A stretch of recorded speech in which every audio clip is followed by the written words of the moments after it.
আচ্ছা, আজকে আমাদের ফোকাস রিডিং এর থার্ড ক্লাস। আজকে চারটা ফোকাস রিডিং আমরা পড়বো। আজকে আমরা চারটা ফোকাস রিডিং পড়বো। প্রথম হলো third terminal of Hazrat Shahjalal international airport, তাই না? এটা না? আচ্ছা, আসেন। প্রথম যেটা হলো third terminal of Hazrat Shahjalal international airport. Third terminal of Hazrat Shahjalal international airport, Jalal international airport.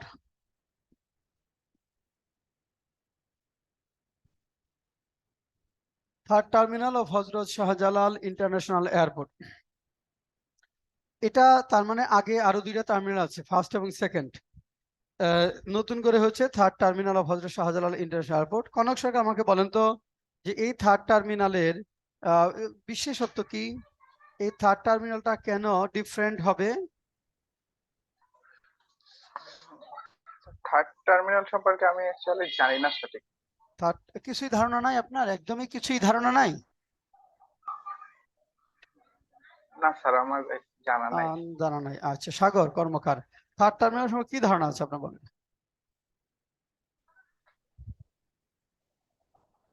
যাত্রী ধারণ ক্ষমতা বাড়বে। যাত্রী ধারণ ক্ষমতা কত হবে ইয়ারলি? 1,20,00,000। এখন বর্তমানে ফার্স্ট এবং সেকেন্ড টার্মিনাল যাত্রী ধারণ ক্ষমতা কত? ইয়ারলি 80,00,000-এর মতো ধরেন। মান্থ এখানে ডেইলি 20-22 হাজার, ইয়ারলি 80,00,000-এর মতো। আর কি সুবিধা হবে থার্ড টার্মিনাল? আর মূল প্রধান কি সুবিধা? থার্ড টার্মিনাল করার মূল উদ্দেশ্যটা কি?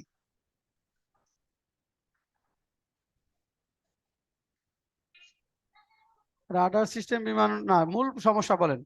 থার্ড টার্মিনালের মূল সুবিধাটা কি? মেইন ফ্যাসিলিটিসটা কি হবে? এখন বিমানবন্দর কি হয় আমাদের, ধরেন একটা মানুষ যারা প্রবাসে যায়, বাবার জমি বিক্রি করে যায়, তাই না? যখন ওইখানে থেকে অনেক মূল্যবান জিনিসপত্র নিয়ে আসে, বিমানবন্দরে খোয়া যায় না, এগুলো হারিয়ে যায়। লাগেজ খোয়া যায়, স্বর্ণ মূল্যবান জিনিসপত্র খুঁজে, লাগেজ খুঁজে পাওয়া যায় না। তারপর আপনি বিমান যখন যাবেন, যাওয়ার সময় বিশাল ভোগান্তি, সব ম্যানুয়ালি হ্যান্ডেল করা হয়। তো এখন যখন এটা আপনার সবই অটোমেটেড হবে, আধুনিক বিশ্বের যে টার্মিনালগুলো, অর্থাৎ আপনি লাগেজ রেখে চলে যাবেন, আপনি লাগেজ, হ্যাঁ আসুন, আপনি লাগেজ রেখে চলে যাবেন, কিন্তু আপনার অটো লাগেজ রেখে চলে যাবেন, আপনার অটো লাগেজ বিমান উঠে যাবে। পৃথিবীর অন্যান্য দেশে আপনার লাগেজ এখন আপনার ক্যারি করতে হচ্ছে না, মানে এটা অটো স্ক্যান হয়ে সবকিছু হয়ে চলে যাবে, এখানে কোনো ম্যানুয়াল ইস্যু থাকবে না। লাগেজ মানে ছিঁড়ে যাবে না, লাগেজ হারিয়ে যাবে না, ভোগান্তি। আমরা কিছুদিন আগে দেখলাম যে একজন মানুষ, ধরেন একটা প্রবাসী, সবকিছু হারাইয়া বিমানবন্দরে খালি মানে কান্নাকাটি করতেছে, না অহরহ ঘটনা। তো লাগেজ থেকে স্বর্ণ চুরি হওয়া, জিনিসপত্র চুরি হওয়া, এটা নিত্যদিনের ঘটনা বিমানবন্দরে। এগুলা কারা করে? এটা তো ধরেন নর্মালি স্টাফরা স্টাফরাই করে, মানে ওইটুকু লোভ সামলাতে পারে না। অর্থাৎ যখনই ম্যানুয়াল হয়, তার তো মানে স্ক্যান যখন ধরে কি কি আছে দেখা যায়, সিরে চুরি করে নিয়ে যাচ্ছে। তো এই যে বিষয়গুলো ধরেন, তো এই ভোগান্তিটা লাগু হবে। সবচেয়ে বড় বিষয় হলো থার্ড টার্মিনালের এই ভোগান্তিটা সবচেয়ে বড় লাগু হবে। এটা একটা প্রথম, যে যাত্রী হয়রানিটা। কারণ আরেকটা বিষয় হলো যে এটার দায়িত্বটা জাপানকে দেওয়ার, গ্রাউন্ড হ্যান্ডেলিং যেটা, অর্থাৎ একটা এয়ারপোর্টের সবচেয়ে গুরুত্বপূর্ণ জায়গা হলো গ্রাউন্ড হ্যান্ডেলিং, যেখানে আপনার ওই যাত্রীদের মালপত্র সব চেক করা হয়, এই করা হয়। ওই জায়গাটা একদিকে হবে অটোমেটেড, আর এটা হলো জাপানিজ একটা অর্গানাইজেশনকে দেওয়ার জন্য নীতিগত সিদ্ধান্ত নেওয়া হয়েছে, ওরা করতে আগ্রহী। তাহলে ওরা পারমিটটা করছে, এবং এখানকার গ্রাউন্ড হ্যান্ডেলিং এর যে কাজগুলা, অপারেশনটা এখন তো বাংলাদেশ বিমান করে, বাংলাদেশ সিভিল এভিয়েশন করে, সিএএ, বাংলাদেশ সিভিল এভিয়েশন করে, ওইটা জাপানের একটা অর্গানাইজেশন দেওয়ার জন্য চিন্তা করা হচ্ছে, নীতিগত সিদ্ধান্ত হয়েছে। এটা একটা বিষয়। আরেকটা বড় চিন্তা করা হচ্ছে থার্ড টার্মিনালের, সেটা হলো ধরেন এখন যে বিমানগুলো এই যখন যারা প্রশান্ত মহাসাগর পার হয়ে বা আটলান্টিক মহাসাগর পার হয়ে আমেরিকাতে যায়, এশিয়ান অঞ্চলে, তারা আপনার কি একবার ডিজেল মানে আপনার ফুয়েল নিয়ে চলে যেতে পারে, নাকি ফুয়েল নিতে হয় আবার? বিমান ধরেন একটা বিমান স্যার, আমেরিকা যাবে, মধ্যবর্তী ফুয়েল নিতে হয়। হ্যাঁ, তখন একটা নাড়া যেতে পারে না, ফুয়েল নিতে হয়। ফুয়েল নিতে হয়। ফুয়েল নিতে হয়। হ্যাঁ, এই ফুয়েল স্টেশন গুলা যেমন ধরেন একটা সময় ছিল আপনার না, এখন দুবাই। দুবাইয়ের আগে কারা ছিল? হংকং। দুবাইয়ের আগে ছিল হংকং, তারপর হলো সিঙ্গাপুর, এখন হলো দুবাই। তার মানে এই ধরনের আধুনিক একটা অত্যাধুনিক টার্মিনালটা, যে এরকম একটা মানে আপনার রিফুয়েলিং স্টেশন হিসাবে ইউজ করা যাবে, এটা টার্গেট। যে পৃথিবীর অনেক দেশের বিমান এখানে এসে তারা রিফুয়েলিং করবে, সেটা থেকে বড় একটা ইনকাম সোর্স হবে। এটা তো যাত্রী ভোগান্তি মানে মানে আপনার আরেকটা বিষয় হলো, একটা বিমানবন্দর তো হলো একটা মিরর। একটা বিমানবন্দর হলো একটা দেশের মিরর, প্রতিচ্ছবি। যে এখানে বিমানবন্দর দেখি বোঝা যায় যে ওখানকার মানুষগুলো কেমন। তা সেটা প্রতিচ্ছবিটা আমাদের আরো কি হবে, উজ্জ্বল হবে। অর্থাৎ এটার প্রতিচ্ছবিটা আরো অনেক উজ্জ্বল হবে। তাহলে এই থার্ড টার্মিনালের মাধ্যমে যাত্রী হ্যারাসমেন্টটা কমবে, অটোমেশন হবে, ক্যাপাসিটি বাড়বে এবং রিভিনিউ আর্ন করার সুযোগ তৈরি হবে। এই বিষয়গুলো হবে মূলত আমাদের এই থার্ড হযরত শাহজালাল ইন্টারন্যাশনাল এয়ারপোর্টে থার্ড টার্মিনালের মাধ্যমে। হ্যাঁ,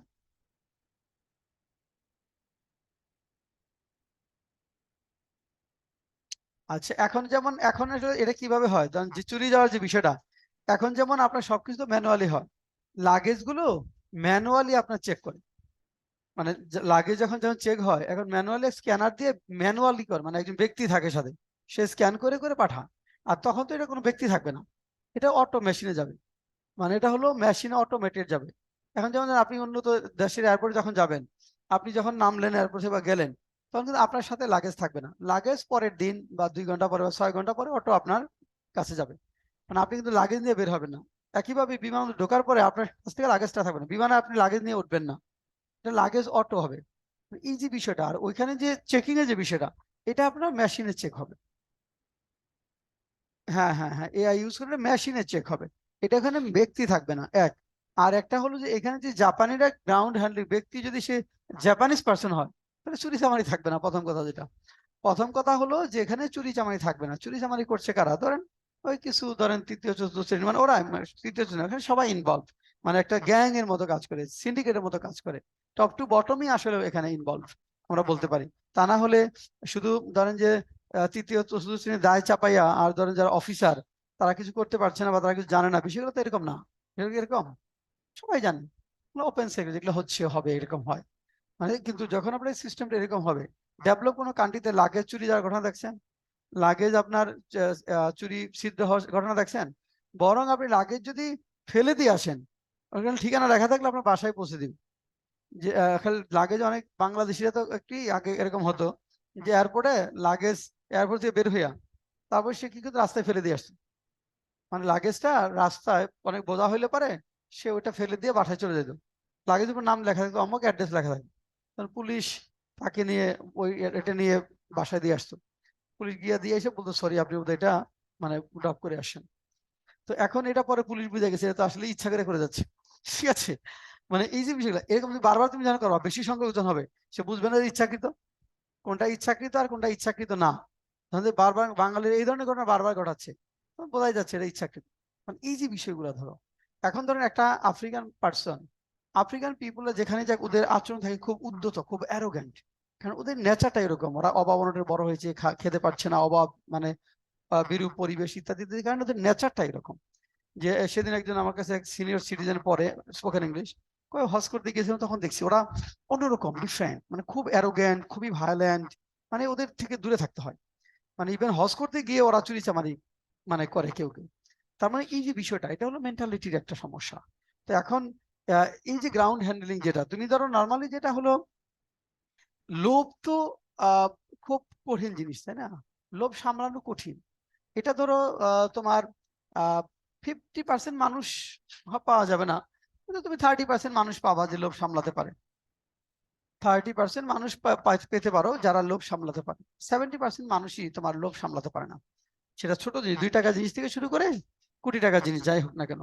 এখন এই জন্য সিস্টেমটা যখন সুযোগ করে দিবে তোমাকে, হ্যাঁ, যে তুমি এই সিস্টেমের মধ্যে লোভ করতেছো, তোমার অভাব আছে, ওইভাবে মিট আপ করতে পারতেছো, তোমার সিকিউরিটি নাই, হেলথ কেয়ার ট্রিটমেন্ট নাই, তোমার অনেক অব্লিগেশন, সুযোগ আছে, তখন তুমি অটো চুরি করবা, এটাই স্বাভাবিক। আর যখন তোমার সিস্টেম তোমাকে ধরবে, তুমি চুরি করলে ধরা খাবা, শাস্তি পেতে হবে, তখন তুমি আর চুরি করবে না। ইম্পিউনিটি যখন থাকবে তখন চুরি করবে, স্বাভাবিক। যখন ইম্পিউনিটি থাকবে না, যে নাই, ক্ষমা নাই, তখন নর্মালি অটো চুরি কমে যাবে। অটো চুরি কমে যাবে। ধরো আমি ছোট একটা এক্সাম্পল, যেমন আমার একটা বই, আমার স্টুডেন্ট যারা পড়তে আসে এটা কিন্তু নর্মালি খুবই ভালো। এখন খুবই ভালো, তারপরে আমি একটা ঘটনা বলি। একটা বই, এই হাউ টু লার্ন রিটেন ইংলিশটা 2 বছর আগে এক ম্যাথ স্যারকে দেওয়ার জন্য, সৌজন্য কবি দেওয়ার জন্য, আমার কাছে ইংলিশ পড়ে, ম্যাথ স্যারের কাছে ম্যাথ পড়ে, দেওয়ার জন্য এই বইটা দিছি, তুমি স্যারকে দিয়ে বইটা দিও, আমার বইটা দিয়ে বলে স্যার একটা সৌজন্য কবি পাঠাইছি। তখন বইটার দাম 400 টাকা। পরে গেছে, পরের দিন আসার পর বলছে বই দিয়েছে, বলছে হ্যাঁ। স্যার কি বললো? বলছে স্যার খুব ভালো, হাইলি প্রেস করছে। তো ওই স্যারের সাথে 2 বছর পরে আমার দেখা। পরে বলছিলাম স্যার আপনাকে একটা how to learn written English বই পাঠাইছিলাম, বইটা কি দেখছিলেন? কয় না স্যার, আপনার তো কোনো বই আমার কাছে আসে নাই, কেউ তো আপনার বই আমাকে দেয় নাই। জাস্ট থিঙ্ক অফ, একটা বইয়ের লোভ কিন্তু সেই স্টুডেন্টরা সামলাতে পারেনি। আমার বিশ্বাস ছিল যে সে মানে পাঠাবে, মানে আমার বিশ্বাস ছিল যে সে বইটা স্যারকে দিবে, কিন্তু ওই বইটার লোভ সে সামলাতে পারেনি, সে বইটা মেরে দিয়েছে। এখন ইস্যুটা হলো এই যে লোভ, জাস্ট একটা বইয়ের লোভ তুমি সামলাতে পারছো না, তোমার হাত দিয়ে সামু দিয়ে লাখ লাখ কোটি কোটি টাকা যখন চলে যাবে, তখন তুমি কিভাবে সামলাবে? এটা সম্ভব আসলে বলো? যে ছেলেটা বই, একটা বইয়ের 400 টাকা বইয়ের লোভ সামলাতে পারে নাই, তার সামনে দেখুন লাখ টাকার এটা মানে, এবং তার সমস্যাও হবে না, ওই লোভকে সে সামলাতে পারবে? সম্ভব কোনোদিন এটা? সম্ভব? তুমি বিশ্বাস করো? আমি বিশ্বাস করি না, এটা কোনোদিন সম্ভব না। তাহলে এই জন্য কিন্তু যদি তাকে ধরা হয়, কারণ আমার তো তাকে ধরার সুযোগ ছিল না, সে বলছে দিয়ে দিছে, কিন্তু যদি একটা ধরার সিস্টেম থাকতো যে সে চুরি করলে ধরা খাবে, তখন কিন্তু সে কাজটা করতো না। এই জন্য সিস্টেমের ট্রান্সপারেন্সি, আর থার্ড শাহজালাল ইন্টারন্যাশনাল এয়ারপোর্টের মূল বিষয়টা হবে এখানে সিস্টেমটা হবে ট্রান্সপারেন্ট, মানে এখানে অটোমেশন থাকবে। এখানে তোমার মানে ওই ব্যক্তিগত ভাবে দেখে ভিতরে কি আছে তারপরে সেখানে কাইটা নিয়ে যাবা, সেই সুযোগটা থাকবে না। সবকিছু এখানে সব। আর আরেকটা বিষয় হলো যেখানে তোমার এই যে এখন পার্কিং এর একটা বিশাল সমস্যা, একদিক গাড়ি যাচ্ছে ওখানে হিউজ জ্যাম হচ্ছে, ওখানে আবার বড় ধরনের একটা পার্কিং ফ্যাসিলিটি হবে যেখানে প্রায় 1500 মতো গাড়ি একসাথে পার্ক করতে পারবে। আবার এইগুলো আবার এলিভেটেড এক্সপ্রেস ওয়ে মেট্রো রেলের সাথে কানেক্টেড থাকবে, তার মানে সবই ইন্টার কানেক্টেড হবে, মেট্রো রেল এলিভেটেড এক্সপ্রেস ওয়ের সাথে কানেক্টেড থাকবে। আবার ধরো একদম টার্মিনালটা বড়, অটোমেটেড হয়ে সব কিছু যাচ্ছে, মানুষের ভোগান্তিটা কমবে, একটা স্বস্তির জায়গা তৈরি হবে। আর এরকম একটা টার্মিনালের বিষয় তো দীর্ঘদিন ধরে মানুষের প্রত্যাশা ছিল, তাই না? মানুষের কি প্রত্যাশা ছিল? এরকম একটা থার্ড টার্মিনাল, সেই টার্মিনালটা তৈরি হতে যাচ্ছে। তাহলে এটা যখন আমি ধরো ফোকাস রেটিং লিখবো, তাহলে আমার প্রথম কাজ হবে যে আমি কোন কোন পয়েন্টস এর ভিত্তিতে আমাকে ফোকাস রেটিং লিখতে হবে। এখন বলো তো, তাহলে আমরা যদি পয়েন্টস গুলো লিখতে চাই, যে কি কি পয়েন্টস হতে হবে? যেমন একটা ইন্ট্রোডাক্টরি প্যারা, যেখানে ভোগান্তিটাকে আমরা হাইলাইট করব। ধরো এখানে আমাদের একটা ইন্ট্রোডাক্টরি প্যারা থাকবে, যেখানে আমরা আমাদের এই মানে বিমানবন্দর সম্পর্কে কথা বলবো। আমরা বিমানবন্দর সম্পর্কে একটি কথা বলবো, যেভাবে বিমানবন্দর হলো একটা মিরর একটা দেশে, এর মাধ্যমে একটা প্রতিচ্ছবি ছড়িয়ে পড়ে সারা পৃথিবীতে, এবং এখানে সেটা যদি ভোগান্তির একটা জায়গা হয় তাহলে একটা নেগেটিভ মেসেজ যায় সারা পৃথিবীতে, এবং সেটা শুধু সারা পৃথিবীর জন্য না, মানুষের জন্য কিনে আসে, বিশাল যাত্রীদের জন্য বিশাল একটা ভোগান্তি জায়গা, মানে কষ্টের দুঃখের জায়গা হয়। এইখান থেকে একটা উন্নত একটা বিমানবন্দরের স্বপ্ন ছিল মানুষের দীর্ঘদিনে, সেই স্বপ্নটা রূপান্তরিত হতে যাচ্ছে থার্ড টার্মিনালের মধ্যে দিয়ে। তাহলে এটা আমরা ইন্টারঅ্যাক্টিভ প্যারায় বলবো। তারপরে কি যাবো বলেন তো? ইন্টারঅ্যাক্টিভ প্যারার পরে কি লিখতে হবে? ইন্ট্রোডাক্টরি প্যারার পরে কি লিখবো? Third terminal in brief. হ্যাঁ, তাহলে থার্ড টার্মিনাল বর্ণনা দিব আমরা অবশ্যই। তাহলে এখানে দেখেন, the third terminal of Hazrat Shahjalal international in brief. তাহলে দেখেন টার্মিনাল 3 ইন ব্রিফ বা the third terminal in brief. দেখেন the terminal 3 in brief, the terminal 3 in brief. দেখেন টার্মিনাল 3 ইন ব্রিফ, এখানে আমরা বিস্তারিত বর্ণনায় যাব, যাচ্ছি। তার আগে তারপরে দেখেন তারপরে প্যারাটা কি হবে? এইটা কিন্তু দেখেন থার্ড টার্মিনাল ইন ব্রিফ, এইটাই হলো আমার ডেটা বেসড। এখানে আমার ডেটা জানতে হবে, তাই না? এটা কত ক্যাপাসিটি হবে, কত আপনার এখানে কি কি অটোমেশন হবে, কি কি ফ্যাসিলিটিস এখানে থাকবে, এখানে কি কি ফ্যাসিলিটিস থাকবে সেটা আমরা বলবো। এরপরে ফিনান্সিং, এটার জন্য ফিনান্সিং আমাদের কত কত কস্টিং হচ্ছে, এটা কারা করছে ফিনান্সিং এবং কারা করছে। তারপরে impact of third terminal on carrying passengers and boosting trade, passenger carry এবং ট্রেড বুস্টিং এর জন্য কি ভূমিকা রাখবে। Impact of the third terminal, impact of the third terminal, impact third terminal on carrying passengers, on carrying passengers and boosting trade ব্যবসা বাণিজ্যের অগ্রগতি কিভাবে হবে? বুস্টিং ট্রেড হবে কিভাবে? টার্মিনালের মাধ্যমে বুস্টিং ট্রেড হবে কিভাবে? থার্ড টার্মিনালের মাধ্যমে কিছু পণ্য আছে বিমানে পরিবহন হয়, তাই না? কিছু পণ্য আছে বিমানে পরিবহন হয়, সেটা আমাদের স্মুথ হবে। আর ওই যেটা বললাম যে ওই যে অনেক রিফুয়েলিং এর জন্য, অর্থাৎ এটার উদ্দেশ্য হলো যে এখন দুবাইতে যেমন অনেক বিমানবন্দর, মানে অনেক বিমান, অনেক এয়ারলাইন্স কি করে, এয়ারলাইন্স হলো যে রিফুয়েলিং এর জন্য সেখানে বিরতিতে যাত্রা বিরতি করে, রিফুয়েল করে। বাংলাদেশের টার্গেট হলো যে এখানে যাত্রা বিরতিতে এখানে রিফুয়েলিং করবে, করে তারা যাবে। ওরকম একটা চিন্তা করা হচ্ছে, সেটার মাধ্যমে আমাদের ট্রেড বুস্টিং হবে এবং ভালো একটা মেসেজ যাবে বাংলাদেশ সম্পর্কে। হ্যাঁ, তারপরে হলো কনক্লুসিভ প্যারা। এর হ্যাঁ, ওইটা তো ট্রেড, হ্যাঁ ইম্পোর্ট এক্সপোর্ট বাড়বে, হ্যাঁ এখানে এক্সপোর্ট বাড়বে এবং ওইটাই আসবে। তারপরে হলো কনক্লুসিভ প্যারা। এরপরে হলো আমাদের কনক্লুসিভ প্যারা, দেখেন এরপরে হলো কনক্লুসিভ। এই বিষয়গুলোর সমন্বয়ে আমরা লিখবো। এখন আমরা ডিটেল যাব, আসেন ইন্টারোডাক্টরি প্যারা থেকে শুরু করে, আমরা এখন বিস্তারিত যাব। অফলাইনে যারা আছেন শীট দিচ্ছি, শীট থেকে আমরা পড়বো এখন।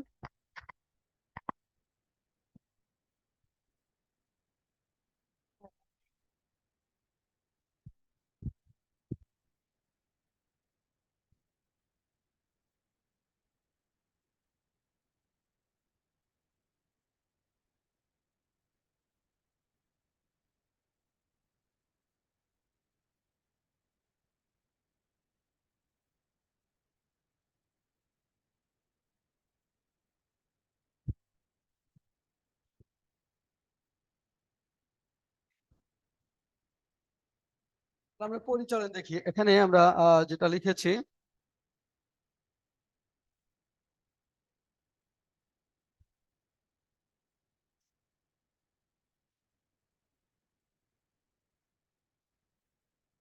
দেখেন আমরা ইন্ট্রোডাকশন বলছি, going to an expatriate country by selling parental property and returning home after hard years toil, কয়েক বছরের ক্লান্তিকর পরিশ্রম শেষে দেশে ফিরে আসা, by losing all valuable things, falling under the hand of employee pilferers, মানে এমপ্লয়ি সিসকেচুরদের হাতে পড়ে সবকিছু হারানো, working at the ground handling station at Hazrat Shahjalal International Airport, the Bangladeshis realize the backbone hare hare টের পায়, the importance of harassment-free terminal that is seen in the airport of developed country. No government were seen to pay heed to build modern terminal even after the 50 years of independence. At last, Awami League government under the leadership of Sheikh Hasina have concentrated on this problem. In fact, problem infected aviation, সমস্যা জর্জরিত aviation sector to raise dignity of the country and boost international trade, commerce and business by taking an expansion project through the construction of Terminal 3 at HSIA, সংক্ষেপে হযরত Shahjalal international airport HSIA. Then the third terminal of Hazrat Shahjalal International Brief. The third terminal of Hazrat Shahjalal International Airport was partly inaugurated by the Prime Minister Sheikh Hasina on 7 October 2020. Partly মানে হলো যে আংশিক কাজের উদ্বোধন করা হয়েছে আর কি। It brings forward a multitude of benefits and world-class facilities. It offers the following benefits. কি কি benefit দিচ্ছে দেখেন। এখানে হলো the third terminal will handle up to 1.2 crore passengers annually. It also has improved cargo and cold storage facilities. দেখেন improve cargo এবং কোল, মানে cargo বিমান যেটা আছে সেগুলা ইমপ্রুভ কার্গো এবং কোল্ড স্টোরেজ ফ্যাসিলিটিস, যে অনেক আছে যেগুলো আপনার স্টোরেজ করতে হয়, ইমপ্রুভ কোল্ড স্টোরেজ সেখানে রেখে কোল্ড করা যাবে, মানে নষ্ট হবে না। The new terminal will have a baggage handling system, an arrival lounge, a duty-free shop and boarding bridges. দেখেন চমৎকার কথা। The new third terminal will have a baggage handling system. Baggage handling system থাকবে, এটা automated, যেটা এখানে আবার মানে manually করতে হবে না। an arrival lounge, আসার পর একটা লাউঞ্জ থাকবে। a duty free shop, আপনি ডিউটি কেনাকাটা করতে পারবেন ডিউটি ছাড়া। and boarding bridge থাকবে। There are two rapid exit taxiways covering 40,500 square meters. দেখেন two rapid exit taxiways covers 40,500 square meters to allow an aircraft to leave the runway quickly after landing. অর্থাৎ এখানে land করার পর ট্যাক্সিওয়েজ থাকবে, যে land করার পরে কুইকলি রানওয়েটা ত্যাগ করতে পারবে। It will allow other aircraft to use the taxiway to take off or landing. Taxiway থাকবে দীর্ঘ বিশাল, এবং সেখানে একটা বিমান ল্যান্ড করে খুব দ্রুত সেখান থেকে সরে যেতে পারবে, তখন আবার পরেই চলে আসতে পারবে আরেকটা বিমান। In the new terminal, the larger lounge for transit passengers will serve 40 lakh passengers annually. অর্থাৎ the larger lounge for transit passengers, লাউঞ্জটা এখানে 40 লাখ প্যাসেঞ্জারকে সার্ভ করতে পারবে। The construction of ticket, খরচটা একটু বলা হয়েছে। The construction of ticket 21,300 crore project began in December 2019, covering an area of 5,42 square meters. Terminal 3 will boost a floor space and area of 2,30,000 square meters. It will house 115 check-in counters. দেখেন 115টা check-in counters থাকবে, এগুলো কিন্তু সবই আপনার মুখস্থ করতে হবে। It will house 115 check-in counter, 66 departure immigration desk, 59 arrival immigration and 3 VIP immigration desk. The two house মানে এখানে এখানে হাউস মানে এগুলো থাকবে আর কি, মানে হ্যাঁ হাউসটা এখানে ভার, এখানে থাকবে মানে এখানে বিল্ড করা হবে, এটা ধারণ করবে। হাউস মানে এখানে ভার হিসেবে ব্যবহৃত হয়েছে। হ্যাঁ, তারপর হুম, হ্যাঁ হিটের পরে কনসিডার দেওয়া যাবে। হ্যাঁ, তারপর দেখেন দ্য টু টার্মিনালস, এরপর দেখেন to the two terminals of Hazrat Shahjalal international airport, মানে যে দুইটা এখন আছে, currently handle around 150 flights of 30 airline while serving about 25,000 to 30,000 passengers on a daily basis. There is access tunnel. There is an access tunnel that links with fast Dhaka elevated expressway and with mass rapid transit. There is a network of roads to connect Terminal 3 with the adjacent Dhaka Mymensingh Highway. তাহলে এটা দেখেন এখানে elevated expressway এবং মাস rapid ট্রানজিটের সাথে যুক্ত থাকবে, এবং there is a network of roads connect Terminal 3 with the adjacent Dhaka Mymensingh Highway সাথে এটা কানেক্টেড থাকবে। A modern parking space has been built where about 1,250 cars can be parked. Ground handling of Southern International Airport, brand new third terminal will be conducted out to Japan, says the Civil Aviation Authority of Bangladesh, CAAB. আচ্ছা দেখেন এখানে এরপরে in regard to this, the CAAB chief said Japan has shown interest in ground handling and the government has taken a policy decision to give them this. তারপর দেখেন celebrated architect Rohani Bahrain, who played a leading role in the development of Singapore Shanghai Airport, designed the Terminal 3 of HSIA. Terminal 3 is scheduled to be fully operated by December 24 after completing all details needed to ensure it as an international standard airport terminal. এরপর দেখেন financing. The Civil Aviation Authority of Bangladesh is implementing the Hazrat Shahjalal International Airport expansion project. এটা কিন্তু আপনার expansion project, এটা কিন্তু আমাদের expansion project, তাই না? এক্সপানশন সম্প্রসারণ প্রজেক্ট। সম্প্রসারণ প্রজেক্ট কি, কেন এটাকে বলা হচ্ছে সম্প্রসারণ প্রজেক্ট? কারণ এটা তো আপনার দুইটা অলরেডি আছে, টার্মিনাল 1 2, 3 নাম্বার হচ্ছে, তাহলে এটা নতুন করে তো তৈরি হচ্ছে না, এটা এক্সপানশন প্রজেক্ট, সেই জন্য বলা হচ্ছে এক্সপান্ড। দেখেন the Civil Aviation Authority of Bangladesh is implementing the Hazrat Shahjalal International Airport expansion project with an estimated cost of ticket 21,399 crore, while JICA is to land ticket 16,141 crore and the remaining amount is to be spent from the government fund. তাহলে দুইটা জিনিস দেখেন, তাহলে ফান্ডিংটা কিন্তু খুব গুরুত্বপূর্ণ। জায়গা দিচ্ছে 16,141 কোটি টাকা, বাকিটা গভর্নমেন্ট ফান্ড থেকে দিচ্ছে, বাকিটা গভর্নমেন্ট থেকে দেওয়া হচ্ছে, বাকিটা গভর্নমেন্ট থেকে দেওয়া হচ্ছে। এরপর ইম্প্যাক্টে যাই। Impact of Hazrat Shahjalal international airport, impact ও কনক্লুশন।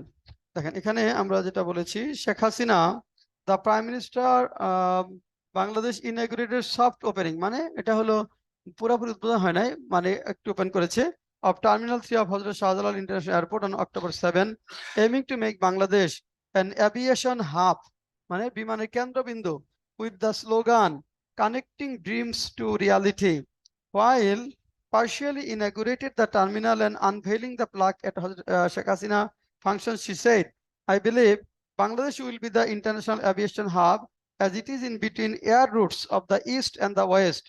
The ইস্ট এবং ওয়েস্টের এয়ার রোডের মাঝখানে এটা, ইস্ট এবং ওয়েস্টের এয়ার রোডের মাঝখানে যেহেতু এই জন্য এটা অ্যাভিয়েশন হাব হিসেবে ইউজ হতে পারবে।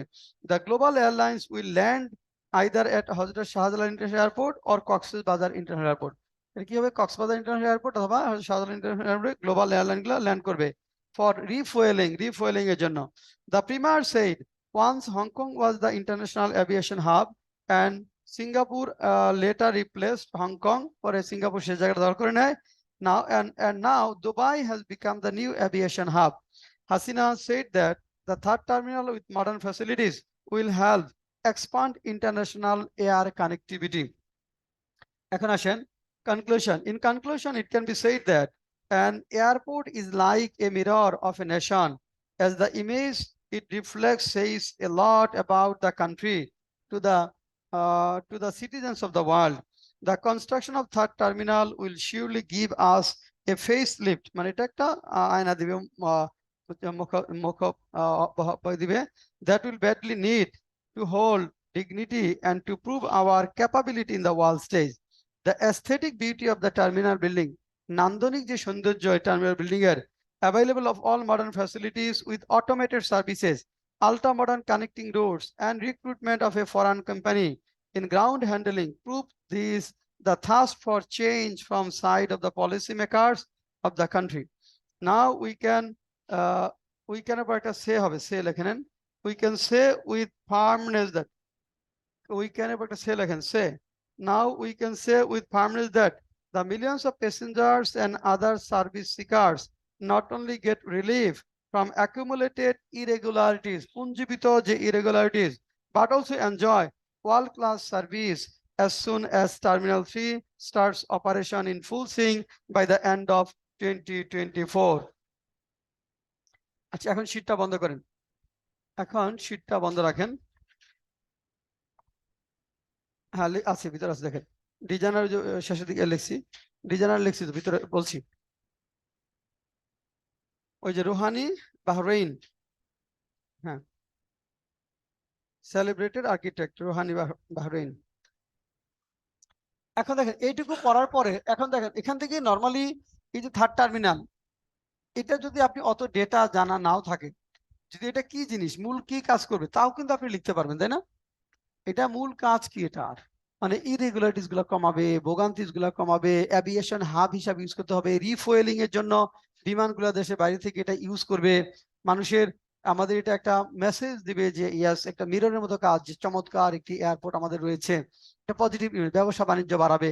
এই কথাগুলো দিয়েও যদি লেখেন তাও কিন্তু 2 পাতা লেখা যাবে, লেখা যাবে না? আপনার যে মিনিমাম ধরেন 4-5টা ইনফরমেশন আপনার কাছে থাকে একটা বিষয় সম্পর্কে, তাও কিন্তু আপনি লিখতে পারবেন। যাত্রী ধারণ ক্ষমতা দেখেন 1,20,00,000 ইয়ারলি, 1,20,00,000 ইয়ারলি যাত্রী, মানে এটা সার্ভ করতে পারবে, যেটা এখন 80 লাখ পিপুলকে সার্ভ করে, তা বিশাল ভোগান্তি নিয়ে অটোমেটেড সিস্টেম থাকবে, মানে এখানে ইমপ্রুভ রাডার সিস্টেম থাকবে, সেটা একটা লাইনে অ্যাড করা যেতে পারে যে ইমপ্রুভ রাডার সিস্টেম থাকবে। এর মাধ্যমে সত্যিকার অর্থে আমাদের অ্যাভিয়েশনের চেহারাটাই পাল্টে যাবে। অ্যাভিয়েশন সম্পর্কে, সিভিল অ্যাভিয়েশন সম্পর্কে যে নেগেটিভ মেসেজ আমাদের ছিল, সেই নেগেটিভ মেসেজটা কি হবে, পুরোপুরি বদলে যাবে। এটা হলো আমাদের মূল কথা। এখন এই যে এটা আমরা একবার পড়লাম, ধরেন পড়লেও আপনি আর যদি নাও পড়েন, এটা যদি পরীক্ষায় আসে 1 পাতা লিখতে পারবেন না, আর যদি নাও পড়েন কোনোদিন লেখা যাবে? এই জন্য বুঝতে হবে, এই জন্য স্যার মূল এক কথা। পাতা তো অবশ্যই লেখা যাবে। হ্যাঁ, 1 পাতা লেখলেই তো 150 হয়ে যায় আসলো, তার মানে 1 পাতা 2 পাতা কিন্তু এমনি লেখা, একটু নলেজ থাকলেই হবে। এই জন্য আমাদের কাজ হলো আমাকে বুঝতে হবে, যে একবার পড়লাম শুনলাম, এর মাধ্যমে আমাদের নলেজ লেভেলটা হলো। এখন আমরা যাব ডিজিটাল ব্যাংক। আচ্ছা, ধরেন শিট বন্ধ করে আপনি এই ডিজিটাল ব্যাংক সম্পর্কে আপনার কি ধারণা, এটা নিয়ে যে আমরা এসে লিখতে চাই, কি কি পয়েন্টস এর ভিত্তিতে লিখবো, 2 মিনিট সময়ের মধ্যে আপনি লিখবেন ডিজিটাল ব্যাংক। এটা সম্পর্কে আমরা আপনার কি ধারণা আছে, এটা সম্পর্কে ফোকাস রিডিং লিখতে চাইলে কোন কোন বিষয় আমি কভার করব, ইন্ট্রোডাক্টরি প্যারা থেকে কনক্লুশন পর্যন্ত 2-3 মিনিটের মধ্যে লেখেন।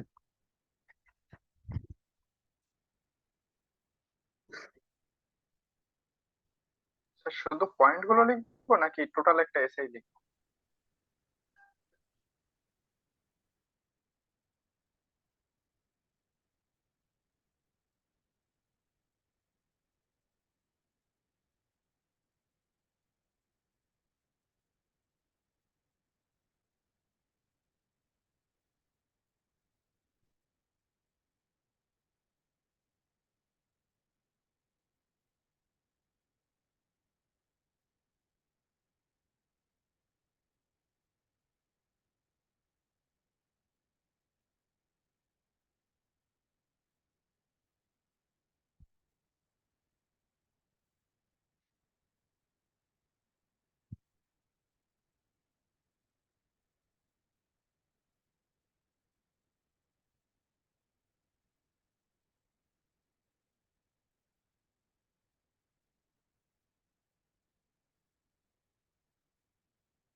লিখছেন?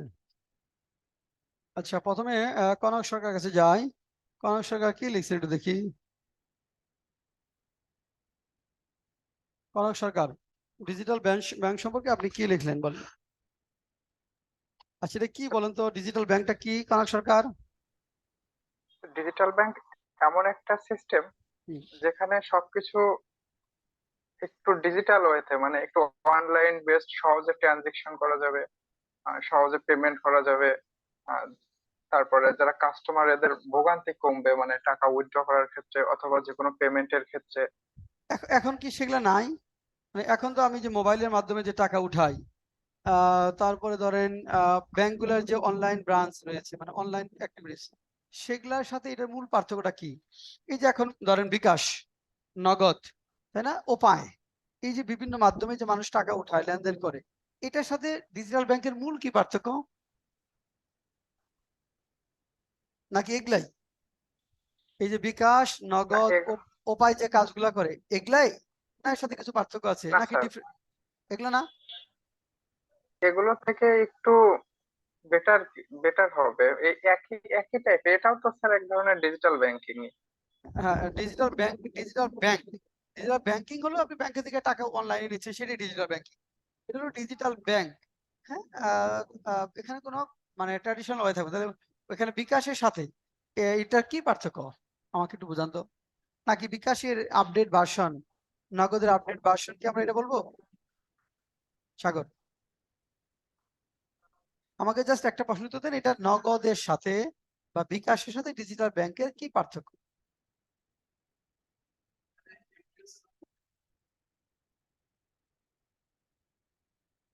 বলেন, কি পার্থক্য?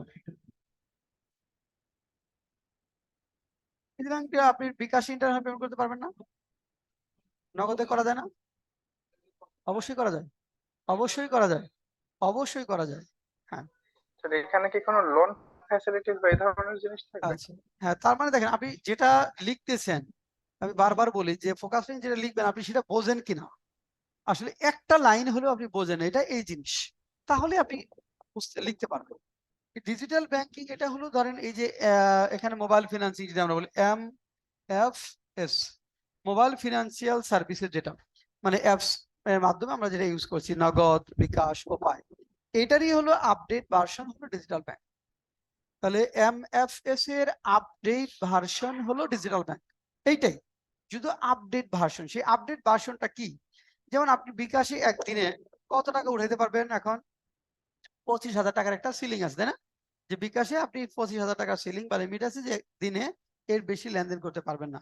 এখন কেউ যদি একটা বিজনেস করতে চায়, বিকাশে ট্রানজাকশন করতে চায়, তাহলে ওই লিমিটে কি আসলে বিজনেস করতে পারবে? সম্ভব না।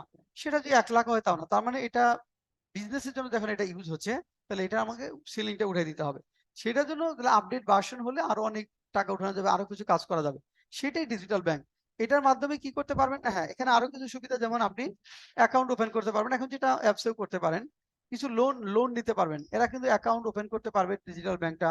লোন, ছোট ছোট লোন দিতে পারবে, ছোট ছোট ই কালেকশন করতে পারবে, এটা করতে পারবে। আরেকটা হলো যে এটা কিছু কিছু কাজ তারা পারবে না, যেমন পশ মেশিন, এটিএম বুথ স্থাপন করতে পারবে না, debit card, credit card issue করতে পারবে না, লেটার অফ ক্রেডিট যেটা ব্যাংক করে সেটা ইস্যু করতে পারবে না। তাহলে এটা এখন এদের কিভাবে কাজ করবে? এটা, হ্যাঁ, ব্রাঞ্চলেস ব্যাংকিং, একটা সেন্ট্রাল অফিস থাকবে, সেখান থেকে সারা দেশে এরা ব্যাংকিং কর্মকাণ্ডটা চালাবে। সুবিধা কি? সুবিধা ধরেন একটা ট্রেডিশনাল ব্যাংকের একটা ব্রাঞ্চ যদি আপনি ধরেন ইউনিয়ন পর্যায়ে স্থাপন করতে চান, ইউনিয়ন পর্যায়ে, এখন তো ইউনিয়ন পর্যায়ে কিছু মানুষ আছে না যারা ব্যাংকিং অ্যাক্টিভিটির সাথে যুক্ত হতে চায়, কিন্তু সেটা ধরেন একটা ইউনিয়নে, ইউনিয়ন পরিষদ যেখানে আছে সেখানে হয়তো আপনি একটা ব্যাংক স্থাপন করবেন, সেখানে কিন্তু আপনি 150 জনের বেশি পাবেন না। 50 জনের বেশি পাবেন না যারা অ্যাকাউন্ট খুলবে বা ট্রানজাক্ট করবে, 100 জন যদি পান। এবং ওদের ট্রানজাকশন অ্যামাউন্ট কিন্তু খুব ছোট ছোট হবে, তাই না? 500 টাকা, 1000 টাকা, 200 টাকা, এরকম। ওই অ্যামাউন্ট দিয়ে কিন্তু একটা ট্রেডিশনাল ব্যাংক, ফিজিক্যাল ব্যাংক ওখানে ভায়াবল হবে না, প্রফিট করতে পারবে না, কারণ ব্যাংকের যে এমপ্লয়িদের যে খরচ ইত্যাদি যে বিষয়গুলো, এগুলো হবে না। কিন্তু এখানে কিন্তু অনায়াসে তারা অনলাইন ব্যাংকিং যখন সেন্ট্রালি চালু হবে, তখন তারা সেই ফ্যাসিলিটিগুলো পাবে। তার মানে এটা হলো যে সার্ভিসটা দৌড় গোড়ায় নিয়ে যাওয়া যাচ্ছে, মানুষের দৌড় গোড়ায় নিয়ে যাওয়া যাচ্ছে। অর্থাৎ বাংলাদেশ গভর্নমেন্টের টার্গেট 2027 সাল নাগাদ, অর্থাৎ 2027 সাল নাগাদ আমাদের বাংলাদেশ গভর্নমেন্টের যে টার্গেট, যে 75% ক্যাশলেস ব্যাংকিং, ক্যাশলেস এটা করতে চাইলে আমাকে কি করতে হবে, যে এটা আমাদের বেশি বেশি অনলাইনে সিস্টেমের দিকে যুক্ত হবে। ক্যাশলেস ব্যাংকিং যদি করতে চাই, তাহলে এটা হলো আপনার ডিজিটাল ব্যাংক একটা বড় ধরনের ওয়ে ক্যাশলেস ব্যাংকিং এর ক্ষেত্রে। তাহলে এটা হলো update version of MFS, mobile financial services. এটা কিছু কিছু কাজ করতে পারে, কিছু কিছু কাজ করতে পারে না। এবং এতে কিন্তু এখন কিন্তু যে নগদ বলেন, বিকাশ বলেন, সবাই কিন্তু একটা ব্যাংকের উপর ডিপেন্ড করে, তাই না? কিসের জন্য? এটা ওদের আপনার সিস্টেম ইউজ করার, সফটওয়্যার ইউজ করার জন্য, সিস্টেম, পশ মেশিন ইত্যাদি কাজ। এখনো ডিজিটাল ব্যাংকে সেই কাজটাই করতে হবে। একটা ট্রেডিশনাল ব্যাংকের উপর ফুল ফ্লেজড ট্র্যাডিশনাল ব্যাংকের সাথে লিঙ্ক থাকতে হবে ওদের, সেখান থেকে কাজগুলো চলবে। তবে ইন্ডিপেন্ডেন্টলি তারা ছোট ছোট লোন অ্যাকাউন্ট দিতে পারবে, লোন নিতে পারবে, অ্যাকাউন্ট ওপেন করতে পারবে, অনেক কাজগুলো করতে পারবে। এর ফলে ব্যবসা বাণিজ্য স্মুথ হবে, ক্যাশলেস ট্রানজাকশনের পথে যাত্রাটা আমাদের মসৃণ হবে। এটাই হলো আমাদের ডিজিটাল ব্যাংকের মূল কথা। এখন দেখেন, সেটা আমরা বলেছি। এখন বের করেন শীটটা। এখন শীটটা আমরা বের করি।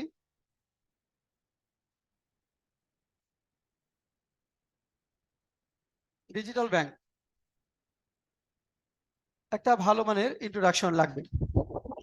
সে একটা ভালো মানের ইন্ট্রোডাকশন সবসময় বলি, মেমোরাইজ করে নেবেন প্রয়োজন বোধে।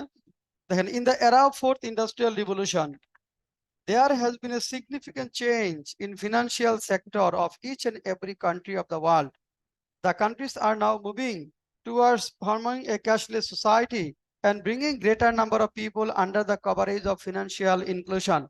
Bangladesh is also following the footprints of the advanced nations with the formation of digital country and has decided to be a smart country by 2041 to bring the mattress মানে তোষকের নিচে যে টাকাটা, ম্যাট্রেস মানে হলো, অনেকেই দেখবেন যে গরিব মানুষ যারা আছে, খুব কম টাকা আর্ন করে, ওর টাকাটা কি কোথায় রাখতো? বাসায় নিয়ে বালিশের নিচে রাখতো, তাই না? বালিশের নিচে, তোষকের নিচে, ওখানে বিছানার নিচে রাখতো। সেই ম্যাট্রেস মানিটাকে ইনফরমাল সেক্টর নিয়ে আসার জন্য the Central Bank of Bangladesh has taken myriad steps, of which one is issuing the license for setting up digital bank. এখন আসেন, তাহলে একটা আমরা গেলাম, what digital bank is. Digital ব্যাংকটা কি? দেখেন, digital bank DB is new type of financial institution that provides banking services, দেখেন, এক্সক্লুসিভলি, শুধুমাত্র থ্রু ডিজিটাল চ্যানেলস এর মাধ্যমে দিবে। They have not any physical branches and all of their transactions are conducted online or through mobile apps. অনলাইনে conduct হবে অথবা mobile apps এর মাধ্যমে হবে। In this system, payment is performed by scanning a QR code from mobile app. This is an alternative to doing electronic fund transfers using a payment terminal. Digital bank remains connected with a full-fledged traditional bank for its operation. Full-fledged traditional bank এর সাথে যুক্ত থাকতে হবে এর অপারেশনের জন্য। In short, it can be treated as an update version of MFS, Mobile Financial Services update version হিসেবে এটাকে বিবেচনা করা যায়। এরপর আসেন, terms and condition of setting up a digital bank. এখানে দেখেন, on June 2023 Bangladesh bank has decided in principle, নীতিগতভাবে সিদ্ধান্ত নিয়েছে, to issue licence for digital bank. This terms and conditions for establishing DB include but not limited to, নিচেগুলো include করে, কিন্তু এগুলো সব শেষ না, আরো আছে। Must be a public limited company, এটা অবশ্যই পাবলিক লিমিটেড কোম্পানি হতে হবে। Licence under section 31 of bank company act 1991। Initial minimum paid up capital BDT 125 crore shall be provided by the sponsors, মানে ইনভেস্টর যারা, যারা মালিক, তাদেরকে 125 কোটি টাকা দিতে হবে। তারপরে আসেন, the minimum shareholder stake of each sponsors is BDT 50 lakh, 50 lakh টাকা দিয়ে শেয়ার হোল্ডার হওয়া যাবে। The sponsors contribution to the share capital to the proposed DB will be required to be out of net or declare of the tax authorities. Sponsors contribution out of the borrowings from bank or financial institution or from anywhere else, even from family members, shall not be acceptable. অর্থাৎ sponsor মানে investor, যারা মালিক। Sponsors মানে investor, যারা ব্যাংকের ওনার যারা হবে, যে 50 লাখ টাকা দিয়ে একজন ওনার হতে পারে, তিনি একজন স্পন্সর্স, তিনি একজন ইনভেস্টর, মানে শেয়ার হোল্ডার যিনি। অন্য ব্যাংক না, যেই মালিক হতে চায়, 50 লাখ টাকা থাকলে আপনিও মালিক হতে পারবেন। আপনার যে 50 লাখ টাকা থাকে, আপনি ডিজিটাল ব্যাংকের একটা শেয়ার কিনতে পারবেন। একটা শেয়ার কিনে একজন শেয়ার হোল্ডার হলেন, শেয়ার হোল্ডার যারা, তারাই মালিক। তবে সেই টাকাটা হতে হবে, লোন থাকতে পারবে না। ব্যাংক থেকে লোন নিয়ে আপনি আশা করতে পারবেন না। নিট যে এই 50 লাখ টাকা আপনার আছে, এর এগেইনস্ট আপনার কোনো লোন নাই, পার্সোনাল লোনও নাই, ফ্যামিলি মেম্বার কাছ থেকে নেন নাই, কোনো ব্যাংকের কাছে নাই, কোনো বাসা মর্গেজ দেওয়া না। হ্যাঁ, তার মানে তখনই কেবল আপনি এটা মালিক হতে পারবেন, সেটাই বলছি। এইভাবে 125 কোটি টাকা থাকতে হবে টোটাল একটা লাইসেন্স পাওয়ার জন্য। তারপর দেখেন, the sponsors or directors must qualify the fit and paper test FPT fit and paper test criteria applicable for the proposed directors of DB. Bangladesh Bank now invites application for establishing DB through the license application portal. The amount of BDD 5 lakh should be paid as non-refundable application from June 21st 2022 to August. Non-refundable মধ্যে দিতে হবে এবং এটা আপনার এই 5 লাখ টাকা দিতে হবে বাংলাদেশ ব্যাংকে অ্যাপ্লিকেশনের সাথে, এটা নন রিফান্ডেবল। তারপর আসেন functions and limitation of the digital bank. Digital ব্যাংকের ফাংশন এবং limitation. Digital bank DB are permitted to open accounts, to collect detailed deposits, to provide detailed loans, and so on. DB may issue a virtual card, QR code, any other advanced technology-based product for facilitating their customer transactions. However, DB is not permitted to provide corporate loan দিতে পারবে না, to open LC or LC খুলতে পারবে না, to use POS point of sale machine স্থাপন করতে পারবে না, to set up ATM স্থাপন করতে পারবে না, to start agent banking করতে পারবে না, and to issue any physical instruments for transactions.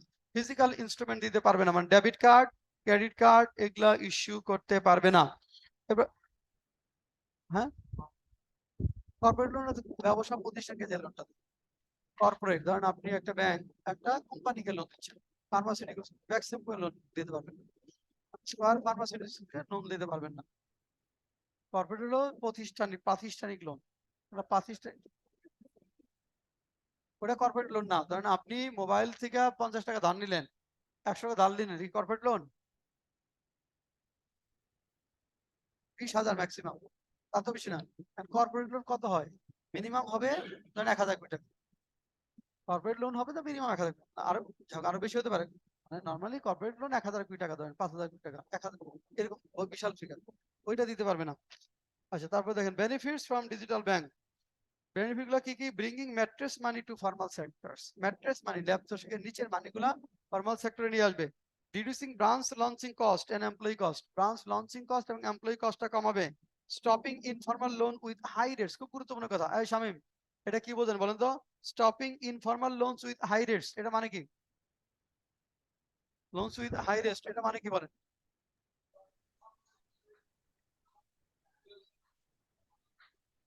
এগুলা কোনগুলা? এই যে উচ্চ সুদের ইনফর্মাল লোন গুলো বন্ধ হবে। উচ্চ সুদের স্যার ওই ইনফর্মাল যে লোন বলতে, সমিতি সমিতি বা বিভিন্ন লোকাল এনজিও দাঁড়ান থেকে দাঁড়ান, যে উচ্চ হ্যাঁ হ্যাঁ, সুদে যে শামীম লোন। বলেন, শামীম বলেন, হ্যাঁ। ইনফর্মাল সেক্টর থেকে উচ্চ হাই ইন্টারেস্ট লোন কোনগুলা? ইনফর্মাল লোন কোনগুলা, যেগুলা হাই রেটে ইনফর্মাল লোন কোনগুলা, একটা নাম বলেন। হ্যাঁ কোনগুলো, কোনগুলা সেগুলো?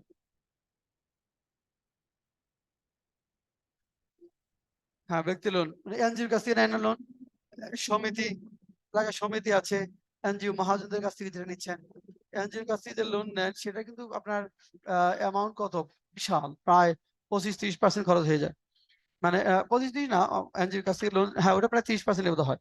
ফর্মাল সেক্টরে তো নর্মালি কত পার্সেন্ট, 10%। এটা যদি আপনি একটা মহাজনদের কাছ থেকে নেন, হ্যাঁ এনজিও, ইভেন গ্রামীণ ব্যাংক বা আশা সমিতি টাইপের যেগুলো আছে, ওগুলা কিন্তু আপনার প্রায় দেখবেন যে এখানে অনেক বেশি 20% প্লাস হয়ে যাবে। এখন গভর্নমেন্টের যদিও আপনার 10% ইন্টারেস্ট, এটার জন্য আবার ঘুষ দিতে হয় না। একটা যদি আপনি দেখেন যে 5 লাখ টাকা লোনের জন্য যদি যান গভর্নমেন্ট ব্যাংকে, আপনার অফিসারকে কয় টাকা ঘুষ দিতে হবে? আচ্ছা, তো 20,000 যদি দেন, ধরেন হয়তো 20,000 যদি ঘুষ দেন, কত পার্সেন্ট হলো দেখেন তো এখানে? 10% নাকি? 10%-এ 5,000 না, নাকি না? কত পার্সেন্ট দেখেন তো? 5 লাখে 1% 1,000 না, 2%, কত পার্সেন্ট? 10 হলে, 5 হলে 10, 4%। না, 4% হয় কিভাবে? 20,000 টাকা, 1,00,000 20,000, 20,000, 5,00,000 20,000, কত পার্সেন্ট?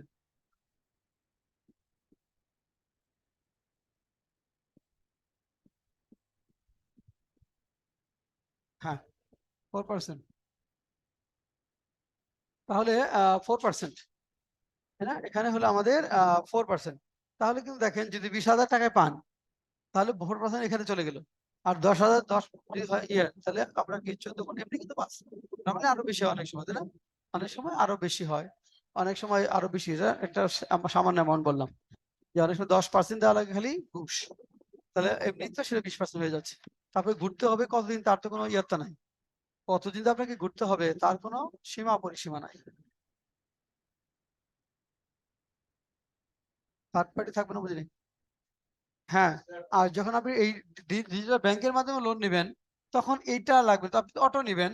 হ্যাঁ, যদিও অ্যামাউন্টটা কম হবে, ছোট ছোট অ্যামাউন্ট হবে, বড় অ্যামাউন্ট পাবেন না, কিন্তু তারপরেও এইটা অর্থাৎ অফিসারদের যে ব্রাইব, এমপ্লয়ি ব্রাইব যেটা আছে ওইটা লাগবে না। আচ্ছা, তাহলে এইটা আছে, এটাই বলছি stopping informal loan with high rates. তারপরে কি আছে দেখেন, raising the flow of remittance, রেমিটেন্সের ফ্লোটা বাড়বে, অনায়াসে রেমিটেন্স পাঠাতে পারবে।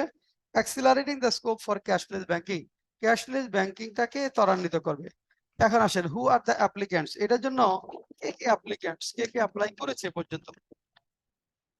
দেখেন এখানে এ কনসোর্টিয়াম অফ 10 প্রাইভেট ব্যাংকস, 10টা প্রাইভেট ব্যাংকের একটা সংঘ বা গোত্র was the first to announce their bid for proposed digital bank named DZ10 Bank PLC. The banks are Citibank, Mutual Trust Bank, Das Bangla Bank Limited, দেখেন এখানে Eastern Bank, Dutch Bangla Bank, Eastern Bank Limited, Trust Bank Limited, লিমিটেডের পরে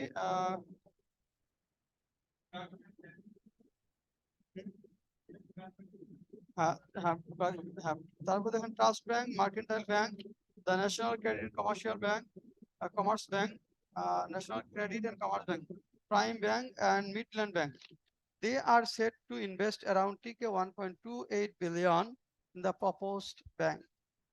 United Commercial Bank Limited announced the formation of a consortium under the Mobile Financial Service OPI. দেখেন, united commercial bank যেটা limited announce the formation of consortium, তারা আরেকটা সংঘ মানে group open করেছে under the mobile financial service OPI with the name OPI digital bank PLC. NRB Commercial Bank, Magna Bank, then Aramid Limited, which mainly manufactures corrugated sheet, মানে tin. Nabana Pharmaceuticals and Genex Infos Limited, an IT startup, have reported decided to join the UCB-led consortium. Dhaka Bank announced the formation of another consortium for a digital bank with proposed name Sanchoy Digital Bank PLC. Aside from the consortium, Branch Bank has shown interest in founding a digital bank through its mobile financial service giant Bikash. BRAC bank কিন্তু একটা কনসোর্টিয়ামের মধ্যে আছে, এর বাইরে বিকাশের মাধ্যমে তারা আরেকটা ডিজিটাল ব্যাংক স্থাপন করার জন্য আবেদন করেছে। Another leading MFS provider Nagad is also preparing for forming a digital bank. Besides, Banki, Banglalink and Pathao have also applied for a digital bank. হ্যাঁ, পাঠাও যে যান চলাচল যেটা, ওরাও digital bank এর জন্য করছে। In conclusion, it can be said that setting up digital banks is a demand of time now. As Bangladesh Bank wants to reduce cashless transaction to 75% by 2027, we need digital banks as a priority basis. The day is not very far when a grocery shop situated in a village bazaar will receive payments through QR code of digital banks. আচ্ছা, এরপরে আসেন,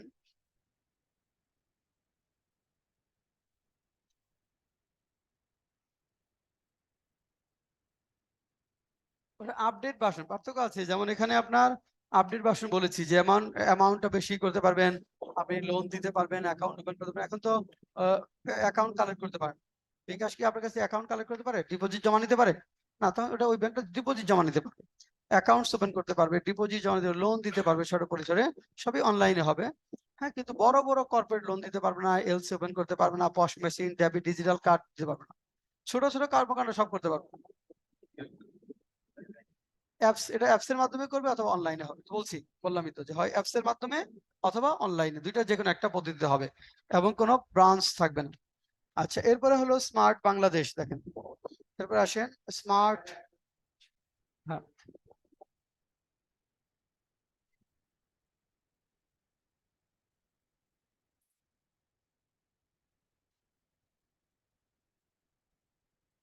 না এখানে safety digital প্রতারণা যেটা হলো আপনার, normally এটা তো একটা কন্টিনিউয়াস প্রসেস, যারা ওইখানে আপনার সেফটির জন্য ইনভেস্ট করে তাদের কারোটা এভাবে সমস্যা হয় না, কারোরটাই এভাবে সমস্যা হয় না। ধর প্রতারণা তো আপনি আপনার কাছে ফোন করে বিকাশের পিন চাইলে আপনি দিয়ে দিলেন, সেটা তো ভিন্ন বিষয়।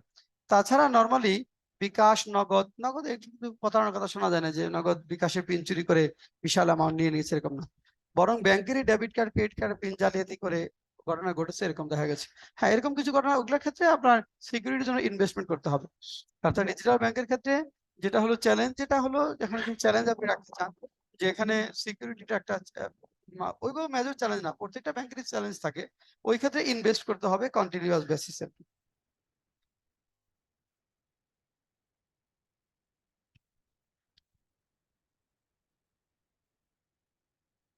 আচ্ছা, ওটা সবগুলো বোধহয় করে না, মানে বিট কারেন্সি, ব্লকচেন, ব্লকচেন।